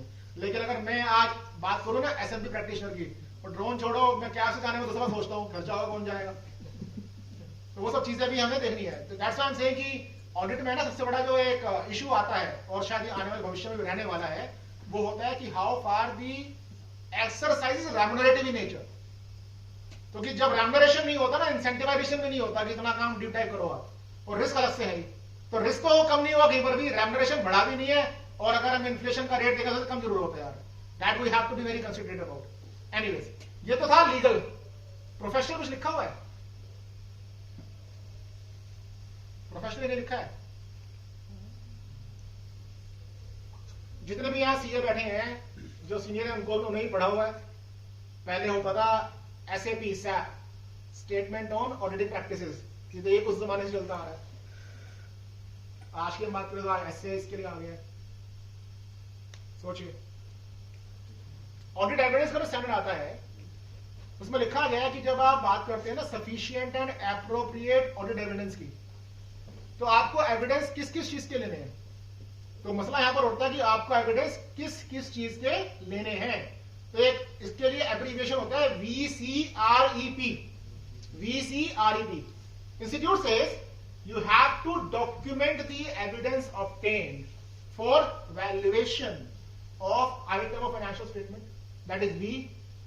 Then number second is C, completeness of financial statement item. V means valuation, C means completeness. Then is R, rights and obligations. तो जो आपके पास असेट है वो आपका ही है ना, किसी और का तो नहीं है। या आपका कोई असेट है तो कोई गिरवी नहीं रखा हुआ, तभी तो हम देखते हैं चार्ज क्रिएट हुआ है कि नहीं हुआ। And same thing is for obligation also. Then is VCRE. E stands for existence. इसके बाद अभी क्वेश्चन में कर रहे थे। And last is presentation. Now what is presentation? Schedule 3. तो वो तो एविडेंस समहाउ में मिल ही जाते हैं क्योंकि बैलेंस शीट तो लेती है क्लाइंट से। तो ये सब चीजें जो है लीगल भी हैं और प्रोफेशनल भी हैं। एक छोटा सा सवाल पूछना है आपसे इसके अलावा, ये तो बात हमने कुछ नहीं करी। जैसे हम बोलते हैं मैनेजमेंट रिप्रेजेंटेशन लेटर, ऐसे क्या कोई ऑडिटर्स रिप्रेजेंटेशन लेटर भी होता है? Is there any auditor's representation letter? No. होता तो है, आप करते भी हो, फोन पे करते हो, बात हो रहा है। ऑडिट जब होता है कभी क्लाइंट को फोन नहीं किया, कुछ इंफॉर्मेशन मांगने के लिए तो फोन करते हैं, कुछ समझाने के लिए फोन करते हैं उसको। जैसे मान लो सबने फोन कर दिया, टेस्ट ज्यादा बन रहा है आपका, क्लाइंट रिप्रेजेंटेशन लेने के लिए, क्लाइंट की रिप्रेजेंटेशन लेने के लिए जो आपकी ऑडिट फाइंडिंग होती है, उन ऑडिट फाइंडिंग को आप क्लाइंट तक पहुंचाते हो, या तो फोन पे या लिखित में। जब ये लिखित में जाती है इसको हम बोलते हैं ऑडिटर्स रिप्रेजेंटेशन, और टेक्निकल इसको बोलते हैं communication to those charge with governance, PCWG। इसलिए आता है ऐसे नंबर 260। ऑब्जर्वेशंस बोलते हैं इसको। तो चीजें वही है, कोई बदला नहीं है, लेकिन क्या हो गया, इसका जो जामा है ना वो चेंज हो गया। जो नॉर्मल बात कर रहे हैं उसको ऑडिटिंग की भाषा में कुछ और तरीके से बोला जाता है, और वो और तरीका क्या है, communication to those charge with governance. अगर आप लिस्टेड कंपनी ऑडिट करते हो तो वहां पर जो दोज चार्ज विद गवर्नेंस है वो ऑडिट कमेटी हो जाएगा। अगर कंपनी अनलिस्टेड है, ऑडिट कमेटी नहीं है, तो बोर्ड ऑफ डायरेक्टर्स हो जाएंगे। प्रोप्राइटरशिप है तो प्रोप्राइटरशिप है, प्रोप्राइटरी मैनेजमेंट है, प्रोप्राइटरी गवर्नेंस है। तो वो चिट्ठी जो भेजी जाती है उसी को हम बोलते हैं नथिंग बट ऑडिटर्स रिप्रेजेंटेशन। ये लिखते भी तो हाँ लिखते तो है, लेकिन अब वही है, इसका तो सेपरेट पैराग्राफ भी है, मैनेजमेंट रिस्पॉन्सिबिलिटी पैराग्राफ इसको बोला जाता है। चलिए अब धीरे धीरे क्वेश्चन और टफ हो जाएंगे आपके लिए, हम कर चुके हैं यहाँ तक। अब तो सुमित के लिए ना सर, अब सुमित क्या करेंगे, क्वेश्चन का जवाब नहीं आएगा ना तो गेट के सामने ही बैठे हैं, बिल्कुल मैं चाय पी के आता हूँ, ठंड लग रही है, ठंड आ रही है बाहर से। कमल जी, कुछ ऐसे भी मैटर्स हैं जिनका मैनेजमेंट रिप्रेजेंटेशन नहीं लेना, या ऑडिटर्स रिप्रेजेंटेशन मैनेजमेंट रिप्रेजेंटेशन ना हो, और केवल मतलब रिटर्न रिप्रेजेंटेशन नहीं होता, ऑरली होता है, फोन में, टेलीफोनिकली, या वी जज रिप्लाई ऑफ कि अगर ऐसा हो गया तो आगे की बात पूछने में काम है। उसके लिए भी है ना एसए में लिखा गया कि अगर आप टेलीफोनिकली कोई रिप्रेजेंटेशन लेते हो तो इसको मैनेजमेंट से बाद में कंफर्म करा लो, बट जो बाद में कंफर्म होगा, हाँ बाद में जो कंफर्म होगा वो आपकी ऑडिट रिपोर्ट की डेट से पहले होना चाहिए। उदाहरण के लिए मान लीजिए आप मैनेजमेंट हो, मेरी आपसे कुछ फोन में बात हो गई, तो मैं क्या करूंगा, अपने स्टाफ को बोलूंगा या खुद करूंगा, एक कागज पे जो भी बात मेरी हुई है उसके मिनट्स बना लूंगा और वहां पर मेल कर दूंगा कि हमारी बात ये हुई थी। जो मेल कर दिया मैंने, that is more than sufficient unless and until you are repeating it. until I am repeating it. You are repeating, you are denying it. मैंने आपको चिट्ठी भेजी कि सर हमारी ये वाली बात हुई थी, आप देख लीजिए, फर्क तो नहीं है ना। आपने कोई जवाब नहीं दिया, इसका मतलब है कि मैटर इज ओवर। जरूरी नहीं दस्तखत ही करे जाए, ईमेल का कम्युनिकेशन भी अपने आप में दस्तखत के बराबर ही माना जाता है, क्योंकि हम इन्वेस्टिगेशन नहीं कर रहे हैं ना सर, ऑडिट कर रहे हैं, और ऑडिट में चलता है रीजनेबल, इन्वेस्टिगेशन में चलता है फीजेबल। तो ये फर्क आ जाता है दोनों में। तो आप ये ईमेल के जरिए जो आप वार्तालाप करोगे, that is more than sufficient, बशर्ते आप डिनाई ना करो। और अगर आप डिनाई करते हो ऑडिट रिपोर्ट साइन होने के बाद, उसका कोई मायने नहीं रखता। अगर रिप्लाई मैनेजमेंट के एम्प्लॉइज की मेल आईडी से आते हैं तो ये देखने वाली बात होगी जो एम्प्लॉई है ऑथराइज्ड है कि नहीं है, वो ऑथराइज है या नहीं है। अब ऑथराइज है या नहीं है इसका तो कोई, इसके लिए फिर सेपरेट आपको कॉम्बिनेशन करना पड़ेगा। क्या receive the reply from this very gentleman and I believe that, इसको ना बड़ा स्मार्टली लिखना चाहिए, and I believe that this employee was authorised by you properly, instead of asking कि ऑथराइज था कि नहीं था, मैंने डीम्ड कर दिया कि मैंने मान लिया है कि ऑथराइज है, तो मेरी सेफ्टी ज्यादा बढ़ गई ना। उसके ऊपर ऑनर्स डाल दिया ना कि तू प्रूव करना ऑथराइज नहीं है, मैं तो मान रहा हूं ऑथराइज है। नेगेटिव पॉइंट देखिए, इतना फर्क आ गया कि आपके एम्प्लॉय से ये इस वाले आईडी से मेल आया, क्या आपने इसको ऑथराइज किया था? एक तो पूछ रहा हूं मैं। एक तरीका दूसरा है कि this mail was received and I am taking it on record deeming that it is properly authorised by you. दोनों में फर्क है। ऐसे पास हिस्ट्री ऑफ एम्प्लॉइज की हु हैज बीन चलेगा, लेकिन वो पास हिस्ट्री आपको डॉक्यूमेंट करनी पड़ेगी। अब मान लीजिए मैं नहीं भरती हूं तो वहां तो आपको पूछना पड़ेगा, लेकिन अगर मैं मान लीजिए 10-15 साल से, 5 साल से, 3 साल से, वहां चल जाएगा। अभी राकेश ये नहीं पूछना चाह रहे कि जो कई बार जब हम ऑडिट्स कर रहे होते हैं तो क्लाइंट हमारा डायरेक्ट नहीं होता, इनडायरेक्ट होता है, बीच में अकाउंटेंट या एडवोकेट से वो होता है। तो हमारी हाँ एक क्वेश्चन है ना उसका, अभी आएगा क्वेश्चन, यहाँ पर अकाउंटेंट बड़ी लिखा है, मैं दिखाता हूँ आपको। तभी तो अप्रैल से ऑडिट कर देनी चाहिए, चालू हाँ जी अप्रैल से ऑडिट चालू कर देनी चाहिए। अभी से कर दो सर, करने कब चाहिए तो आपसे देखना है। अब इसके ऊपर मैं ना ये स्टिंग ऑपरेशन हो रहा है यहाँ पे, नहीं तो मैं इसके बारे में रियल वर्ल्ड में होता क्या है, ऑडिट कैसे मैं वो बताता हूँ। सितंबर में किताबें आती है तो कैसी ऑडिट सर रिकॉर्ड हो रहा है, समझ जाओ। सर वो बात चाहे करना बंद नहीं कर देना चाहिए। सर आइडियली आप देखिएगा, you can take my words as some bitter words, audit नहीं बचेगा, एसएमई का ऑडिट जाएगा। मैं थोड़ा कड़वे शब्द बोल रहा हूं, लेकिन ये ग्राउंड रियलिटी होने वाली है। आपको बताता हूं इसके पीछे क्या होता है। जितनी भी ऑडिट रिपोर्ट्स आती हैं, मेजॉरिटी ऑडिट रिपोर्ट्स आप उठा के देखो, कितने लोग क्वालिफाई करते हैं? ना के बराबर क्वालिफिकेशन है। सरकार कहती है क्वालिफिकेशन करनी नहीं है आपको, कोई गलती क्लाइंट करता ही नहीं है, तो काय का ऑडिट? इसका मतलब क्लाइंट आप कह रहे हो ना, ठीक है, सारे सीए कह रहे हैं, तो किस लिए करना है ऑडिट? आप यहां पर दूसरा सवाल उठता है, ठीक करा देते हैं ना, जो भी करा देते हो, कराने के बाद पेपर्स तो नहीं होते। और असल बात यह भी है, हमें लगता है कि सरकार को पता नहीं है, सेमिनार्स में जितनी बड़ी बड़ी बातें कर ले। ऑफिस जो सीए का है उसके एक चैम्बर में बुककीपिंग हो रही है, अगले ही चैम्बर में ऑडिट कर रहा है अपने आप का, ये भी तो सरकार को पता ही है ना सर। तो ऑडिट जाने के पूरे पूरे चांसेस बनते हैं इस वजह से। अब सवाल दूसरा आता है, ऑडिट जाता है तो क्या और कोई अपॉर्चुनिटी आ रही है? अगर कहीं पर एक कहूं ना तराजू नीचे जा रहा है तो बराबर तो करना ना पलड़ा, नई अपॉर्चुनिटी आ रही है, लिटिगेशन होंगे, लिटिगेशन में हर सीए नहीं आएगा ना सर। अगर लिटिगेशन में को जाना होता ना, आधे बंदे ट्रिब्यूनल में प्रैक्टिस कर रहे होते, सारे इसलिए फंसेंगे ऐसे। सर बात वही की वही आती है, तने उस टाइम थे कि नहीं थे। फंसने की बात हम करते हैं, बचने की बात क्यों नहीं करते? बचने की बात किसी सीए ने करी है अब तक? मैं इतने वेबिनार्स में कर चुका, 25 साल हो गए मुझे सेमिनार में जाते जाते। जिस सीए से बात कर लो, फंस जाएंगे फंस जाएंगे फंस जाएंगे, ये नहीं करोगे तो ये हो जाएगा, आफत आ जाएगी। बचने की बात कोई नहीं करता। बचने की बात इसलिए नहीं करते कि बचना चाहते ही नहीं, हम डरना चाहते हैं। जब ये नफरा का डॉक्यूमेंट आया था कि ऑडिट जाएंगे, हैं, काफी हल्ला मचा, शांत हो गया ना हल्ला, क्योंकि हम क्या करते हैं, एक्सेप्टेबल मोड में आ जाते हैं। लेकिन किसी ने ये वाली बात किसी ने नहीं करी, चाहे कोई भी स्टडी सर्कल हो, और मेरे को कोई हेजिटेशन नहीं है बोलने में, किसी ने ये बात नहीं करी कि अगर ये जाएगा ऑडिट तो नई अपॉर्चुनिटी आएगी। सब लोग किसमें लग गए? नफरा ने गलत किया, नफरा का ये जो राइट है ही नहीं, नफरा की पावर्स नहीं है वगैरह वगैरह। तो मेरा सवाल वही का वही है कि नई अपॉर्चुनिटी क्या है। आपसे सवाल पूछता हूं मैं, कितने लोगों को पता है upcoming section 129A of companies act जानकारी है किसी को? जो सीए के बचने की बात है वो तो मैं ऑलरेडी कर चुका हूं, अगर कोई बाद में आया तो बता देता हूं। सीए के बचने के लिए कंपनी लॉ में सेक्शन होता है, सेक्शन नंबर 456। जो कुछ लोग बाद में आए वो उसको नोट करके पढ़ सकते हैं बाद में। गुड फेथ में अगर सीए काम कर रहा है तो उसके ऊपर कोई आपत्ति नहीं है। अब दूसरा सवाल जो है अभी पेंडिंग है कि अपॉर्चुनिटी नहीं क्या आने वाली है, इसको तो हम कर ही लेंगे डिस्कशन। आप देखिए कि कंपनी लॉ में एक सेक्शन है, नोटिफाई हो चुका है, उसके रूल्स नहीं आए अभी। वो रूल्स मेरा अपना व्यू है, जितना मैं जानता हूं रेगुलेटर्स को, ये रूल्स आएंगे जब ऑडिट चला जाएगा एसएमई सेगमेंट खास तौर पे। Section number 129 capital A, section number 129 capital A notify हो चुका है, 3 साल हो चुके हैं इसको। ये सेक्शन बात करता है कि certain class of companies shall be required to prepare interim results which shall be filed with ROC also. अभी इंटरिम रिजल्ट्स किसके आते हैं? तिमाही रिजल्ट्स आते हैं ना, क्वार्टरली। किसके आते हैं? लिस्टेड कंपनीज के आते हैं। अगर यही वाला रूल छोटी कंपनी से भी आ जाए और ऑडिट खत्म हो जाए तो ज्यादा लायबिलिटी क्या होगा आपके हिसाब से? ये होगा रिस्क कम किसमें होगा? इसमें होगा। आरओसी में सबमिशन अगर होगा तो more than most likely ROC का सबमिशन होगा वो सीए सर्टिफाई करके करेगा या सीए सर्टिफाई करेगा। अब मेरा जो अपना व्यू है, जो मैं फोर्स ही करता हूं, जितना समझता हूं हम अपने फ्रेटर्निटी के लोगों को समझते हैं इतना, मैं क्या समझता हूं ये वाला नया शोर क्या चालू होगा, ऑडिट जाएगा तो इस पर शोर ज्यादा होगा। ये रूल नोटिफाई होगा इंटरिम का, इसके ऊपर शोर क्या, सेमिनार्स भी कम होंगे। फिर एक नया शोर शराबा चालू हो सकता है कि यार हमारे साथ साथ सीएस को भी अलॉट करके सर्टिफाई करो, हमारे साथ साथ सीएमए को भी अलॉट करके सर्टिफाई करो।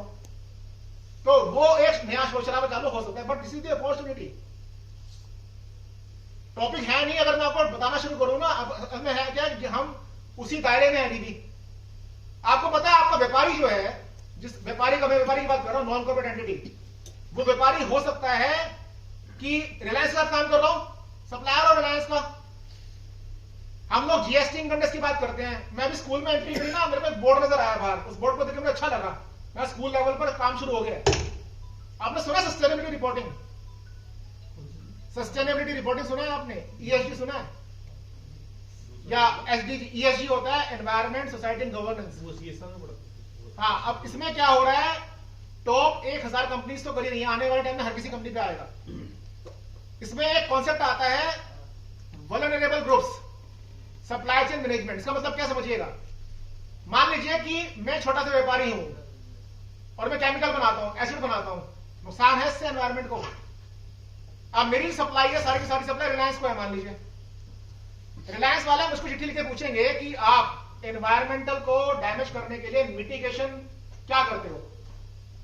क्या नाली के अंदर बहाते हो केमिकल? क्या यमुना जी में बहाते हो? अगर मैंने ये जवाब दिए, काम बंद कर देंगे मुझसे वो। ये इनकम टैक्स में लिखा है, जीएसटी में लिखा है, कंपनी लॉ में लिखा है। Answer is no. It is written in cop 26, cop 27 जो भी सबमिट हुए थे। ये कंट्रीज में लागू है। इस बारे में सीए आना ही नहीं चाहता काम करने के लिए। मैं इसको और आगे लेके जाना नहीं चाहता। आप कभी समय निकाल के, फुर्सत निकाल के, इससे पैसे भी है, कमाई भी है, काम भी अच्छा है, रिस्क कम है।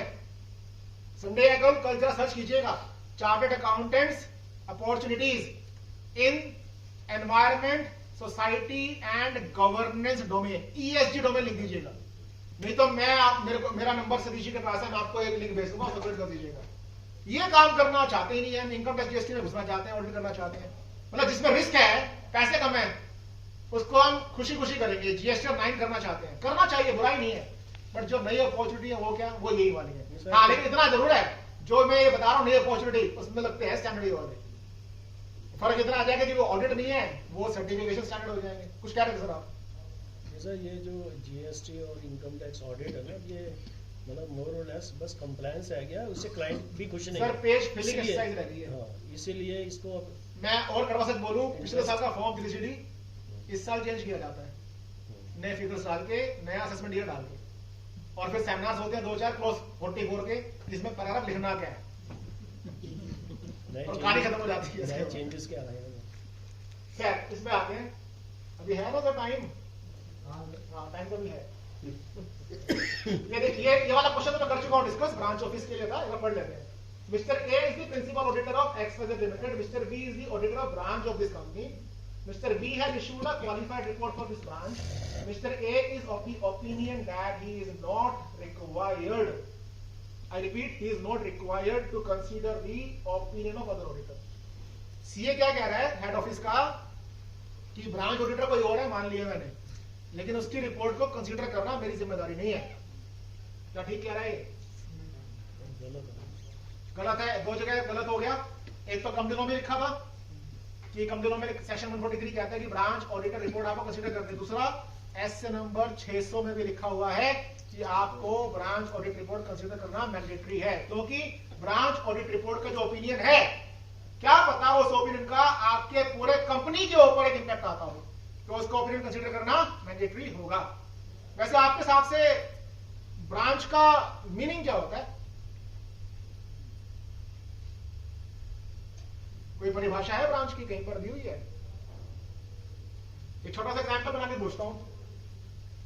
जीएसटी में मैं जीएसटी की प्रैक्टिस करता नहीं हूं ना, मुझे इसका ज्यादा काम आता है, थोड़ा बहुत मोटा मोटा पता है बस। तो वो डिस्क्लेमर है कि पता चले आप टॉपिक डाइवर्ट करते हैं, आईटीसी ब्लॉक हो गए, क्या करें, वो लंबे जाएंगे, वही बताएंगे अभी। तो सवाल यहां पर ये है, जितना मैंने समझा जीएसटी को, उसमें शायद ऐसा लिखा हुआ है कि अगर आपके डिफरेंट डिफरेंट सेटअप्स हैं, गोडाउन्स वगैरह, वेयर हाउस वगैरह, फैक्ट्रीज वगैरह हैं, तो उसका भी सेपरेट जीएसटी नंबर आप ले सकते हो, या मैंडेटरी होगा लेना, जो भी है। तो सवाल उठता है जो ये हमने सेपरेट जीएसटी नंबर लिए डिफरेंट फैक्ट्रीज के या गोडाउन्स के, क्या एक कंपनी के लिए ये ब्रांच होंगे? जरूरी नहीं है। जीएसटी में क्या बोलते हैं इसको? ब्रांच बोलते हैं कि नहीं बोलते हैं? या एडिशनल स्पेशल बिजनेस बोलते हैं कि नहीं बोलते हैं? एडिशनल स्पेशल बिजनेस बोलते हैं। क्या जीएसटी में ब्रांच की परिभाषा है? Answer is no. अब सवाल यहां पर उठता है, क्या एडिशनल प्लेस को ब्रांच बोल सकते हैं? डिफरेंट स्टेट में आपको नंबर लेना पड़ेगा। हाँ, सेम स्टेट में तो चॉइस है। चॉइस है। अब डिफरेंट स्टेट के अंदर जो है उसको ब्रांच बोल सकते हैं? सेम स्टेट में बोल सकते हैं, बोल सकते हैं। वो अगर बुक्स ऑफ अकाउंट मेंटेन होती है, हाँ, उसको कौन मेंटेन होती है, मान के चल रहा हूँ, उसको अलग से होती है, तो डिस्टिंक्ट पर्सन बोलते हैं बेसिकली। डिस्ट्रिक्ट पर्सन बोलते हैं। आने वाले टाइम में झगड़ा है ये। जीएसटी में क्या होगा मुझे नहीं पता, लेकिन कंपनियों में झगड़ा होगा आने वाले टाइम में। और ये इसलिए बोल रहा हूँ कि मेरे एक ये कट करवा देना इसमें से, जो मैं ये बोल रहा हूँ। एक मेरे क्लाइंट है मिलने वाले, उसको ये नोटिस आया आरओसी से कि आपने फला फला सेटअप के डिफरेंट जीएसटी नंबर ले रखे, शो कोर्स मैं आप पर पेनल्टी क्यों ना लगा दूं, क्योंकि आपकी ब्रांच है और ये ब्रांच आपने हमें डिक्लेयर नहीं की। मैं आरओसी की बात कर रहा हूं। अब डिफेंस क्या बनेगा वो तो मैं देखूंगा आपको, लेकिन एक चीज बताता हूं मैं, कंपनी लॉ में ब्रांच की परिभाषा है section number 2, and if my memory serves me right, section number 2 clause number 14 होना चाहिए। Section number 2 clause number 14 of companies that defines branch. और परिभाषा क्या वो सुनिए आप। Branch means any establishment described as branch by the company. अब ना परिभाषा नहीं है, गोलमोल करके लिख दिया ना, कहा गया कि ऐसी एस्टेब्लिशमेंट जिसको कंपनी ब्रांच बोलती है वो ब्रांच है। तो मेरे को तो इसमें डिफेंस में नजर आता है कि मैंने तो कभी बोला ही नहीं इसको ब्रांच। जीएसटी में इसको ब्रांच नहीं ना बोलते हैं, जीएसटी में तो इसको एडिशनल प्लेस ऑफ बिजनेस बोल रहे हैं। तो वो डिफेंस हो सकता है, कितना कामयाब होगा ये तो पहली बार केस आया तो पता चलेगा। But yes, this could be the forecasted kind of litigation vis-a-vis ROC. So these are the same, these are the different terminology of the same. Declare कहाँ करना पड़ता है? बुक्स ऑफ अकाउंट्स जो होती है ना मेरी, अगर ब्रांच के ऊपर रखते हो आप तो बताना पड़ता है ना कि मेरी बुक्स जो है ब्रांच पे है। तो मेरे क्लाइंट ने क्या किया, जो अपनी बुक्स थी रजिस्टर्ड ऑफिस से उठाकर गोडाउन में भेज दी, उसके लिए 7 दिन के अंदर जो बोर्ड रेजोल्यूशन फाइल करना होता है फाइल कर दिया। तो जैसे ये तो पता होगा आपको कि बुक्स ऑफ अकाउंट्स अगर रजिस्टर्ड ऑफिस से जाती है किसी और जगह पर तो बोर्ड रेजोल्यूशन पास करना पड़ता है और उसको 7 दिन में आरओसी में दाखिल करना पड़ता है। तो क्या हुआ, मेरे क्लाइंट ने क्या किया, रेजोल्यूशन पास किया कि मेरी जो बुक्स ऑफ अकाउंट्स हैं वो मैं दिल्ली से उठाकर कुछ समय के लिए जयपुर शिफ्ट कर रहा हूँ। तो ये कैसी फाइल कर दिया, आरओसी को तो लग गया पता कि जयपुर में कोई सेटअप है। तो जैसे ही पता चला तो उसने नोटिस इशू कर दिया कि आपके ऊपर पेनल्टी क्यों लगाई जाए, क्योंकि तो ब्रांच है, ब्रांच के रिकॉर्ड्स मेंटेन करते हैं, हमें पता ही नहीं है। तो पहले तो हमें इसको ये बचाना है ये कहकर कि ब्रांच नहीं है। जैसे ही हमें बचा लेंगे कि ब्रांच नहीं है, मैटर खत्म हो जाएगा। अदरवाइज बताना पड़ता है आरओसी को कि ब्रांच मेरा है, वहां पर मैं रिकॉर्ड रखता हूँ, नहीं रखता बाय वर्चू सेक्शन नंबर 128। खैर उसमें नहीं जाना अभी, कंपनी लॉ में वापस यहाँ पर आ जाएंगे। Sir additional place of business of branch, अगर हम एडिशनल प्लेस ऑफ बिजनेस को एक डिफरेंट टर्मिनोलॉजी होगी। हाँ, अगर वो विद इन स्टेट भी हो सकती है, with in India any place अब अगर सर मैं ये additional देखो, place of आप business आप है। भाषा बोल रहे हैं आरओसी की नहीं नहीं, मैं आरओसी की भाषा ही नहीं बोल रहा। मैं तो भाषा बोल रही है एडवाइजरी की, मतलब मैं- क्लाइंट को बचाने के लिए साबित करूंगा ना कि एडिशनल प्लेस अलग होता है, ब्रांच अलग होता है। ब्रांच क्या है जी? मेरा ही तो एक पार्ट है उसे वो सर, एडिशनल टॉपिक प्लेस आ ऑफ गया। बिजनेस है। टॉपिक क्या है? नहीं, वो ब्रांच नहीं कह रहा ना मैं, एडिशनल प्लेस ठीक है ऑफ सर, बिजनेस है। अगर मैं इसका बताऊं इसके लिए कंपनी लॉ उसे ब्रांच बोल रहा है। कंपनी लॉ ब्रांच बोल ही नहीं रहा, कंपनी वो लॉ कह रहा है establishment को बोल रहा कि है ना, आपकी कोई भी एस्टैब्लिशमेंट का ब्रांच बोलते हो, मैं इसको ब्रांच मान लूंगा। तो ब्रांच क्या हुई? मतलब एक ब्रांच- पेड़ की ब्रांच होती है, इतनी ब्रांच, पार्ट ऑफ वन ही तो होती है जी। अब सर कल को तो ये भी एग्जाम्पल आएगा, फैमिली की ब्रांचेस होती हैं, पूरा कुनबा जो है जो फैलता जा रहा है ब्रांच हो गया। ब्रांच के डिफरेंट डिफरेंट मीनिंग जो होते हैं वो निकाले जा वन सकते यूनिटी बोलते हैं, लिविंग सेपरेटली। हैं। यूनिट बोल दो, मैं ये भी कह सकता हूँ branch is my integral part, hence the extension of my office and it is not having any kind of independence, any kind of independency.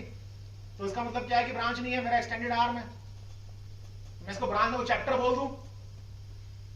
Sir bank नहीं, में वो एक पता है, different अगर terms है, extension different- चलो सर वापस आ जाओ, नहीं नहीं, तो टॉपिक जो है ना ये ब्रांच पे चला जाएगा, नहीं, नहीं, सर, क्लास ये- में एलएलडी की बन जाएगी। ये प्रॉब्लम आई हुई है, डिस्कशन होता है इसमें। तभी सर चाहे तो इसमें पूछ लेना, मैं यहीं पर ही हूँ। कॉमन बैंक अकाउंट चल रहा है, दोनों तीनों सर पूछ places लेना, का। मैं यहीं पर ही हूँ, आउट ऑफ द वे जाना नहीं चाहता मैं, टॉपिक खत्म हो जाएगा नहीं तो मेरा यहाँ पर। तो जहाँ तक सवाल है ब्रांच का और रेशियल बेस ऑफ बिजनेस का, we have several elements to prove ROC view point also, my view point also. मुझे तो ये देखना है क्लाइंट को बचाना कैसे है। अगर आरओसी मुझे एंगेज करेगा तो मैं देखूंगा क्लाइंट को फंसाना कैसे है। तो जहां पर बैठना है वहां पर जाके काम करने वाली बात हो जाएगी। बट यस, यहाँ पर जो मेन मुद्दा था वो दोबारा साफ कर दो। दो चीजें नोटिस करने वाली हैं। कंपनी लॉ के अंदर भी मैंडेट है कि ब्रांच ऑडिट रिपोर्ट कंसीडर करनी है। SA 600 में भी मैंडेट है कि आपको ब्रांच ऑडिट रिपोर्ट कंसीडर करनी है। कंपनी लॉ के अंदर ब्रांच को डिफाइन किया गया है सेक्शन नंबर 2 क्लॉज नंबर 14 में, और इसी ब्रांच को SA बोलता है कंपोनेंट। तो अब जिसको मैं ब्रांच बोल रहा हूं इसको ऑडिटिंग की भाषा में कंपोनेंट बोला जाता है।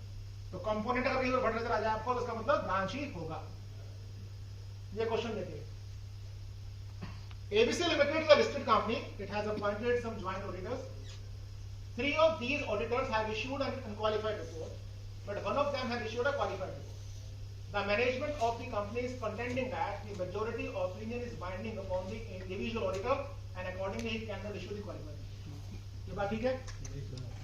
आपने 4 ऑडिटर अपॉइंट किए, 3 ने तो अनक्वालिफाइड रिपोर्ट दी, 1 ने क्वालिफाइड दे दी। मैनेजमेंट कहता है कि जो 3 है मेजोरिटी में है उनकी बात आपको माननी पड़ेगी।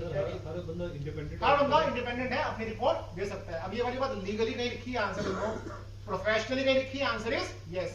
इसके लिए आता है हमारे पास एसए नंबर 299 ज्वाइंट ऑडिट का। इसमें लिखा गया है कि अगर ज्वाइंट ऑडिटर्स हैं और मेजोरिटी का ओपिनियन 1 और बाकियों का 1 है तो मेजोरिटी का ओपिनियन बाकियों पे लागू बाइंडिंग नहीं होगा। आपके लिए समस्या एक सवाल, क्या कोई ऐसा कानून आप बता सकते हो जहां पर ज्वाइंट ऑडिट मैंडेटरी है?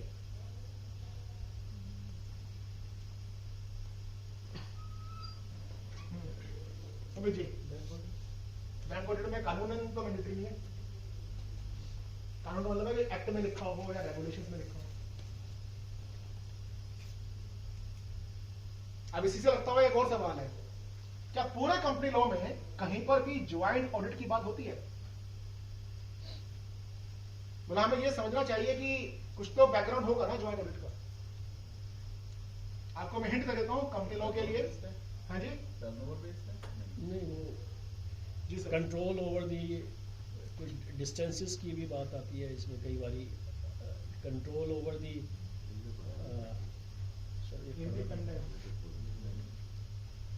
जब कुछ ना मिले तो internal control, materiality, independence, student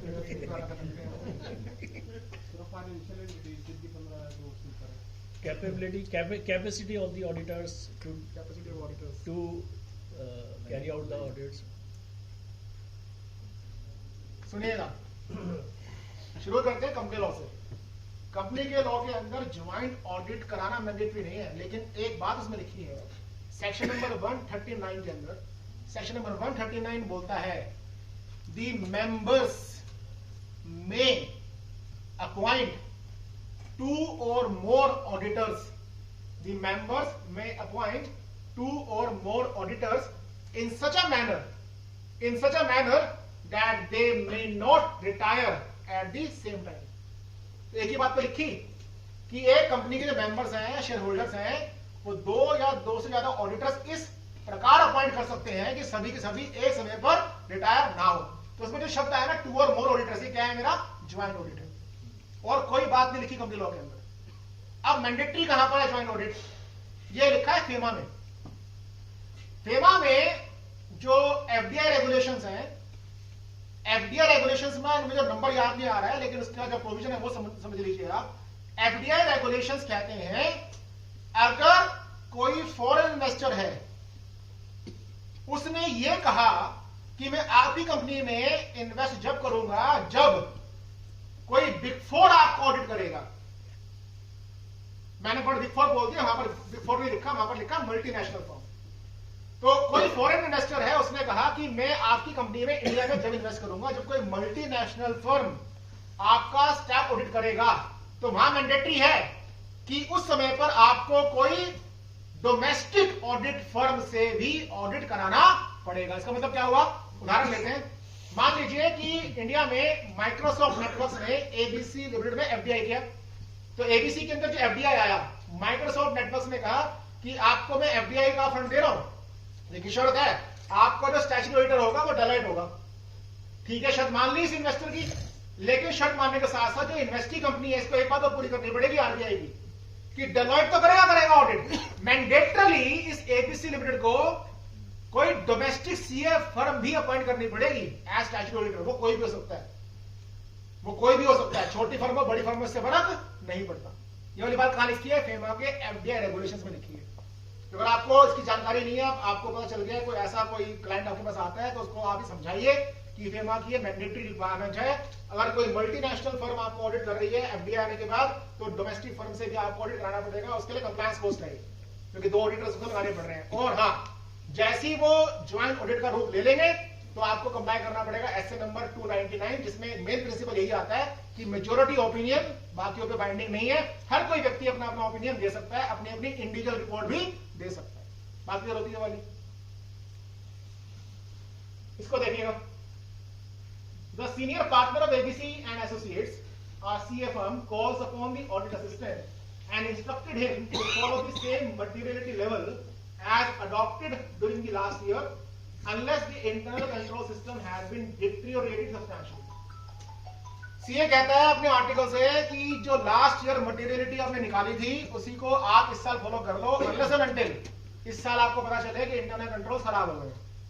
तो सवाल उठते हैं यहाँ पर, क्या मटेरियलिटी मुझे हर साल निकालनी होती है? पिछले साल की मटेरियलिटी इस साल भी चला सकते हैं? हर साल निकालनी मैंडेटरी है।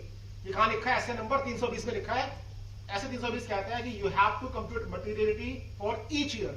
अब वो सेम भी आ जाए फर्क नहीं पड़ता, अलग भी आ जाए तो भी आपको फॉलो करनी पड़ेगी। मटेरियलिटी से बात याद आई कि मटेरियलिटी निकालते कैसे हम लोग? बिल की बात सुनते हैं, मेरे को लगता है इतना मटेरियल है टर्नओवर के साथ। जैसे मान लीजिए छोटा उदाहरण लेते हैं, एक कंपनी है, उसका टर्नओवर 10 लाख रुपए का और उसने खर्चा किया, मान लीजिए खर्चा उसका हुआ से 15,000 रुपए का। तो ये 15,000 रुपए है, ये मटेरियल है कि नहीं है?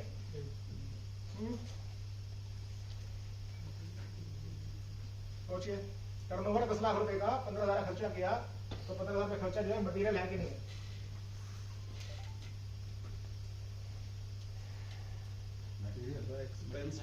मटेरियल है तो कैसे है, क्यों है? ऑडिट फीस है। 1% ऑफ टर्नओवर। ऑडिट फीस से ज्यादा बढ़िया एक्सपेंस कौन सा हो सकता है?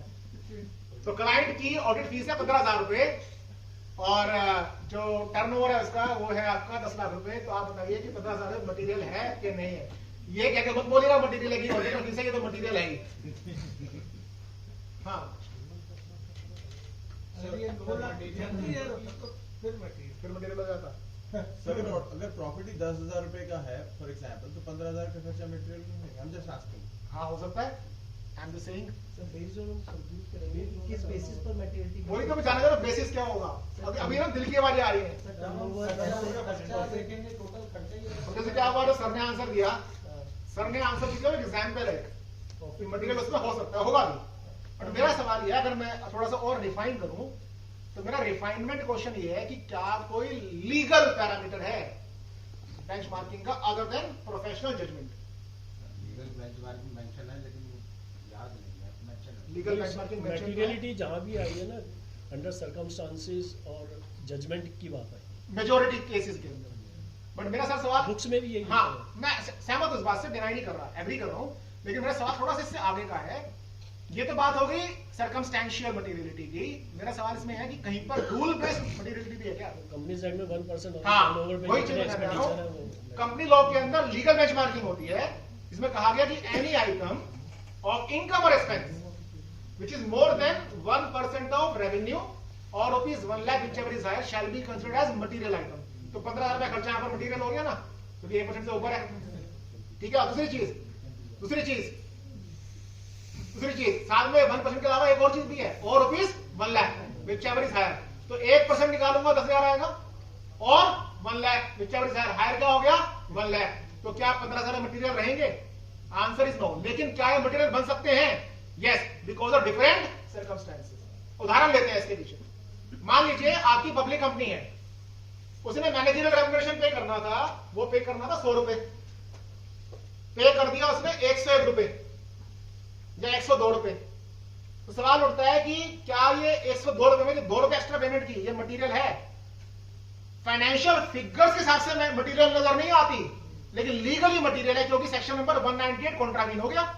सेक्शन नंबर 197 से 98 क्या कहता है कि आप मैनेजरियल रेम्युनरेशन जो देंगे वो इस लिमिट पे दे सकते हैं, इससे ज्यादा नहीं दे सकते। तो थोड़ा बहुत अगर उससे ज्यादा हो जाए, मामूली सा फ्रैक्शन वाइज चलेगा, लेकिन 2-3 रुपए ज्यादा हो गया, 2-3 हजार रुपए ज्यादा हो गया, तो वो अपने में कॉन्ट्रावेंशन माना जाएगा। अब उसकी क्वालिफिकेशन करनी है नहीं करनी, वो एक डिफरेंट कॉल हो सकती है। इसी में आगे बढ़ते हैं। जब मटीरियलिटी की बात करते हैं तो एक साथ में कॉन्सेप्ट आता है सैंपलिंग का।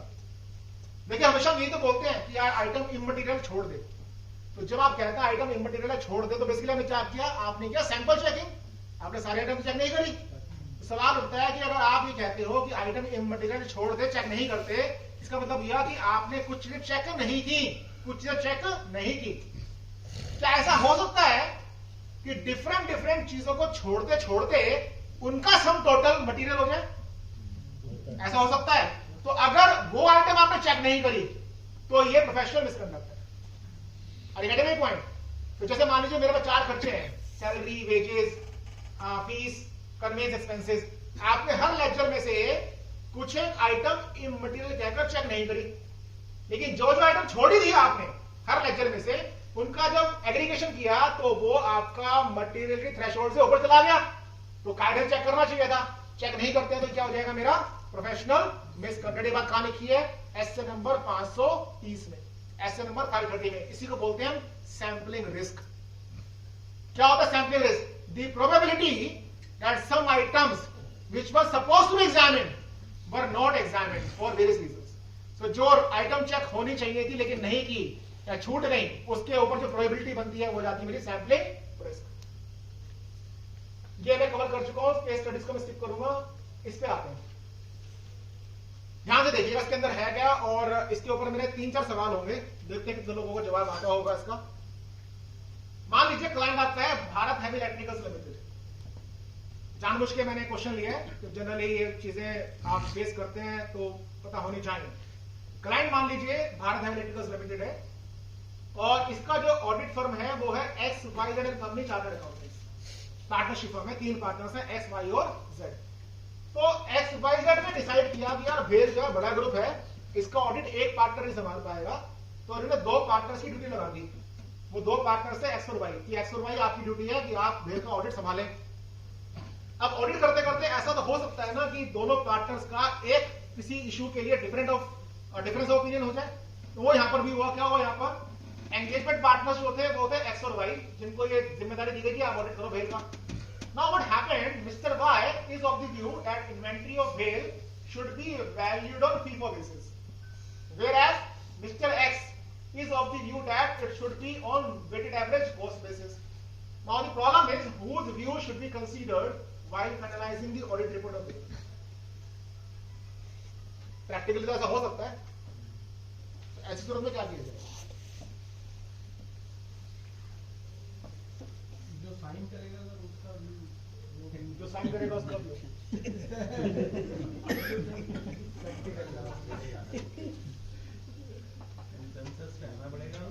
सर जो भी एक मेथड अडॉप्ट किया जाएगा उसका इम्प्लीकेशन लिया जाएगा ओवर प्रीवियस ईयर। लेकिन ये कार्रवाई करेगा कौन? implication, evaluation. जो भी लास्ट आंसर ठीक है आप दोनों के, बट करेगा कौन? बहुत ऑडिटर्स अभी वही बचा है Z पे। तो ये जो Z भाषे हैं इनको क्या बोलते हैं? Why should I? Why should I? चलो अच्छा, ये तो बोला आपने कि पार्टनर है, आउटसाइडर नहीं नहीं, बोला। जेड यही बोलेगा why should I? Why should I? Z बोल दे, मैं क्या करूं भाई, तुम्हारा पछड़ा है तो संभालो। नहीं, एक कंसेंसस तो लाना पड़ेगा ना। लाना पड़ेगा। आपको क्वेश्चन की थी समझ में आ गई है? तीन क्या क्वेश्चन थी, ये रियल वर्ल्ड प्रॉब्लम हो सकती है। इसके लिए कोई ऑडिटिंग स्टैंडर्ड है? Answer is yes. इसके लिए हमारे पास आता है SA number 220, SA 220, quality control for audit work. ये कहता है